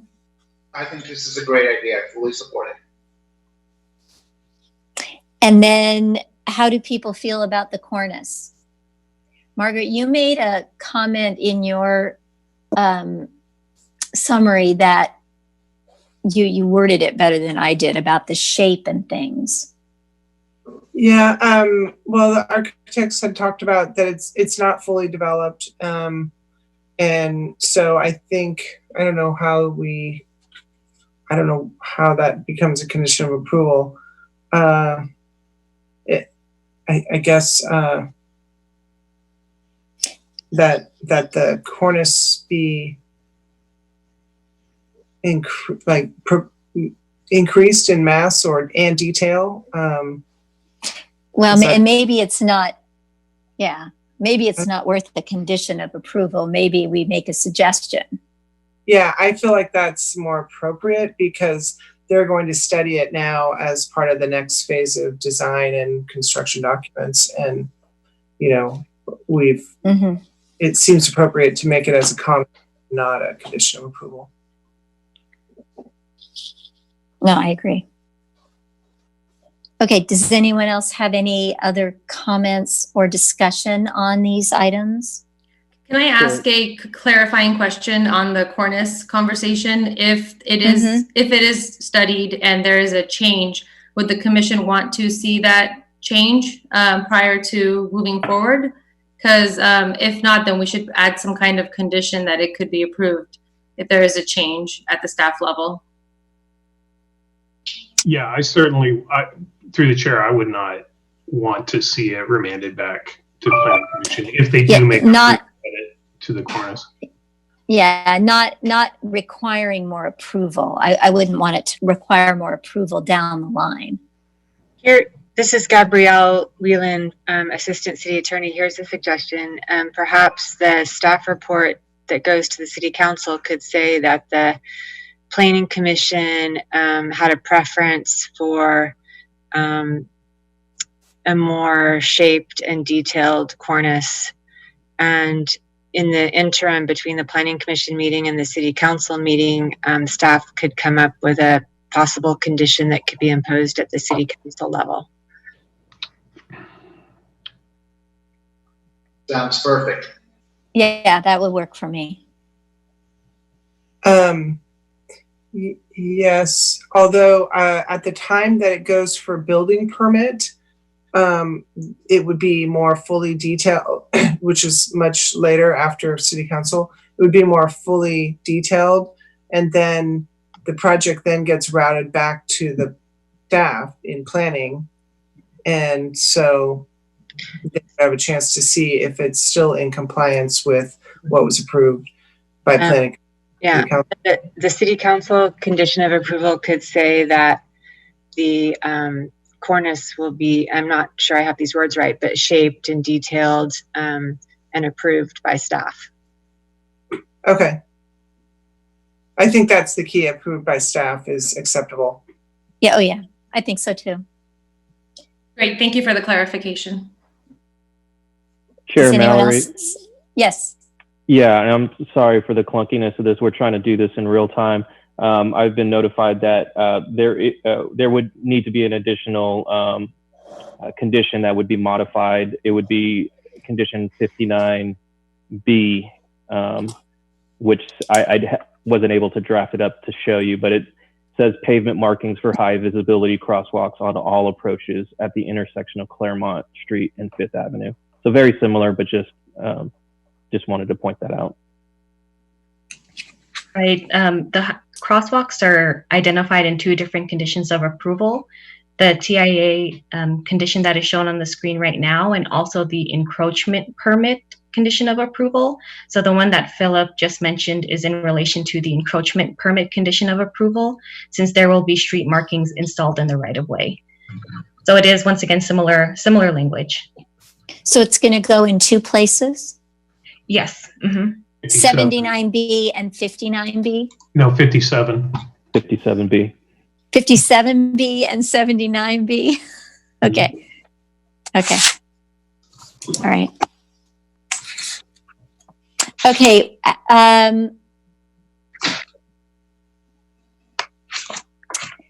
Do we want, I'm asking here for opinions. Do we want to make one recommendation, A through D, or do people want to call each one out separately? I think at this point, I'm feeling I could approve all 4.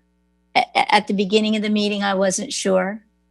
So that's just my opinion. Does anyone have any thoughts? I would agree. I would agree with that. Agree as well. Yeah, I think we're all in agreement on that Okay. high visibility street walk amendment. Okay. All right. Then, is there a motion from someone who'd like to go through and read all those and add the 79B, 57B regarding the high visibility crosswalks to item B? I'll take a shot at it. You do it. Okay. Recommendation that the Planning Commission recommend approval of PA-2019-033 city-owned downtown affordable housing and parking garage SPAR 2 and SBPA and SUP to the City Council by making the following motions. A, recommend adoption of the initial study mitigated negative declaration as adequate to assess the environmental impacts of the project based on findings of approval in attachment 1. And B, recommend approval of 2 site plan and architectural review SPAR entitlements for 1, the demolition and construction of a new residential building and parking garage, including a waiver of building and street wall plane development standards, contingent upon the city's adoption of the proposed ordinance providing for development standard waivers for AB 1763 projects, and 2, for an on-street loading zone based on the findings of approval in attachment 1 and subject to the conditions of approval in attachment 2. And C, recommend approval of the site development plan application SDPA. Hold on, John. Can you add in at the end of B the? I was going to bring that in at the end. Can I just comment right at the end? Yes. Thank you. Okay. Deborah. Sorry. No problem. For the removal of major vegetation, including heritage trees, based on the findings for approval in attachment 1 and subject to the conditions of approval in attachment 2. And D, recommend approval of a special use permit SUP to allow for the parking garage use in the Central Business District Support CBD/S zoning district based on the findings of approval in attachment 1. Gabrielle, what is a legal term for the modifications for the striping? What do you call it? Are we talking about the crosswalks? Yeah. So you would be amending the conditions of approval that relate, or amending conditions of approval 57B and 79B to require high visibility crosswalks. And Commissioner Ebnetter, to clarify, it's 57B and then it's just condition 79. There's no B.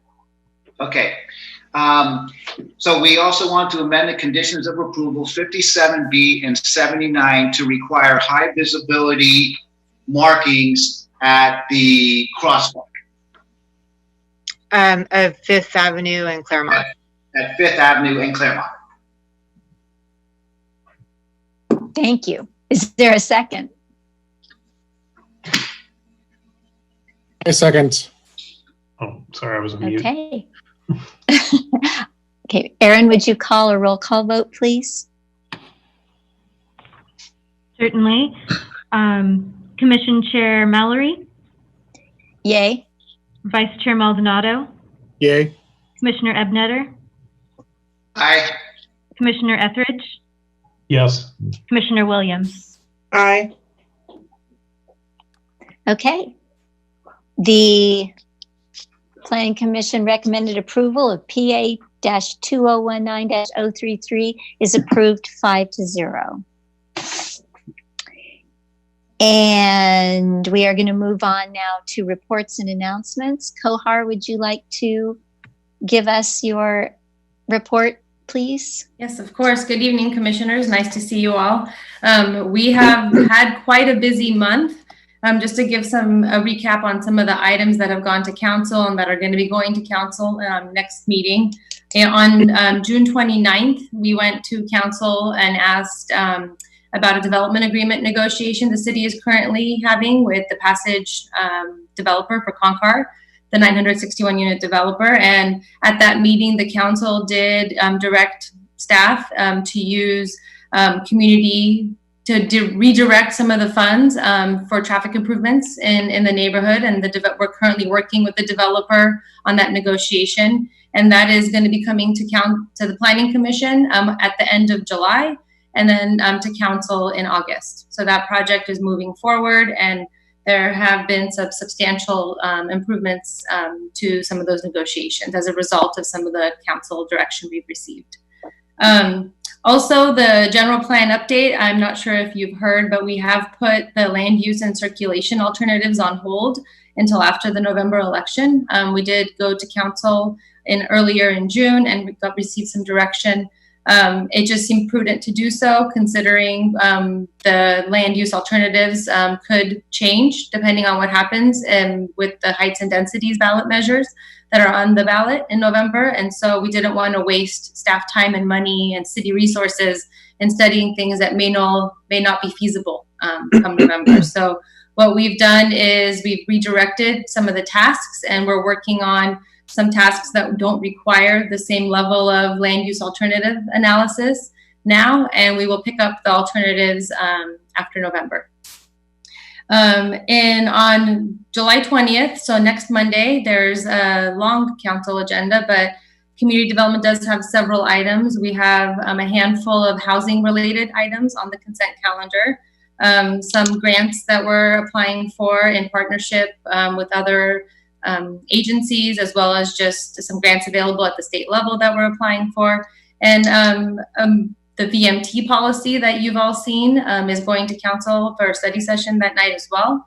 And lastly, the council adopted a tenant relocation ordinance a few months back, maybe a year ago at this point, time flies. And we successfully were able to implement the tenant relocation ordinance, and there's an appeal of the relocation payments on the council's agenda as well. So a lot of things happening in the world of community development. And last but not least, I did send you all a note that I will be leaving the city. This is going to be my last planning commission meeting. I'm going to be taking a step back and enjoying my little kids. And although it's bittersweet, I'll have to say that my son was really excited that this is my last Tuesday night meeting tonight. He's like, "Mommy, only 2 more before you can do bedtime again." And I am pleased. It has been an honor to serve San Mateo. It's been an honor to work with all of you, very committed public servants. And I am also very honored to introduce Christina Horsberger, who is currently serving as the city's Deputy Community Development Director and is going to step in as Interim Community Development Director as soon as I'm out. So I'm very pleased to have Christina here and serving the community. She's fantastic, and you're all going to love working with her. So thanks again, and I'm going to miss everyone. And thanks for all the work that you do to keep the city and the quality of life here. It's just fantastic. as exemplified in your work tonight. So thank you very much. Well, Kohar, I think I can safely say your knowledge and leadership has just been outstanding, and it's been a pleasure to work with you. Thank you. And we wish you all the best. Thank you very much. Yes, I wish I had a long, embarrassing story to share about you, Kohar, but I don't. I've kept it pretty good, you know. Yeah, but you've been fantastic in the role, and I look forward to staying in touch. Thank you. I appreciate your great communication skills, and enjoy the bedtime stories. Thank you. I very much am looking forward to it. You will be greatly missed. Thanks, John. Thank you. Yeah, you will. Thank you for everything. And here you. And oh, I was just gonna say, and Christina's here and available if you have any questions or just wanna, say hello. can we see? Is she online? I'm here. Yeah, she's on screen. Hello, welcome. Welcome, Christina. Thank you. Thank you. Oh, welcome. Well, you're already here, so it's not really a welcome. It's just welcome to us. Well, it's a different kind of welcome. I look forward to working with you guys. I'm very, very excited to see what's ahead of me. But we're gonna miss Kohar a lot. Yes, we are. Yes, we are. Okay, are there any other comments or questions from the commission? Everybody good? Okay, meeting is adjourned. Thank you. Thank you. Thank you. Bye. Thank you. Good night, everybody.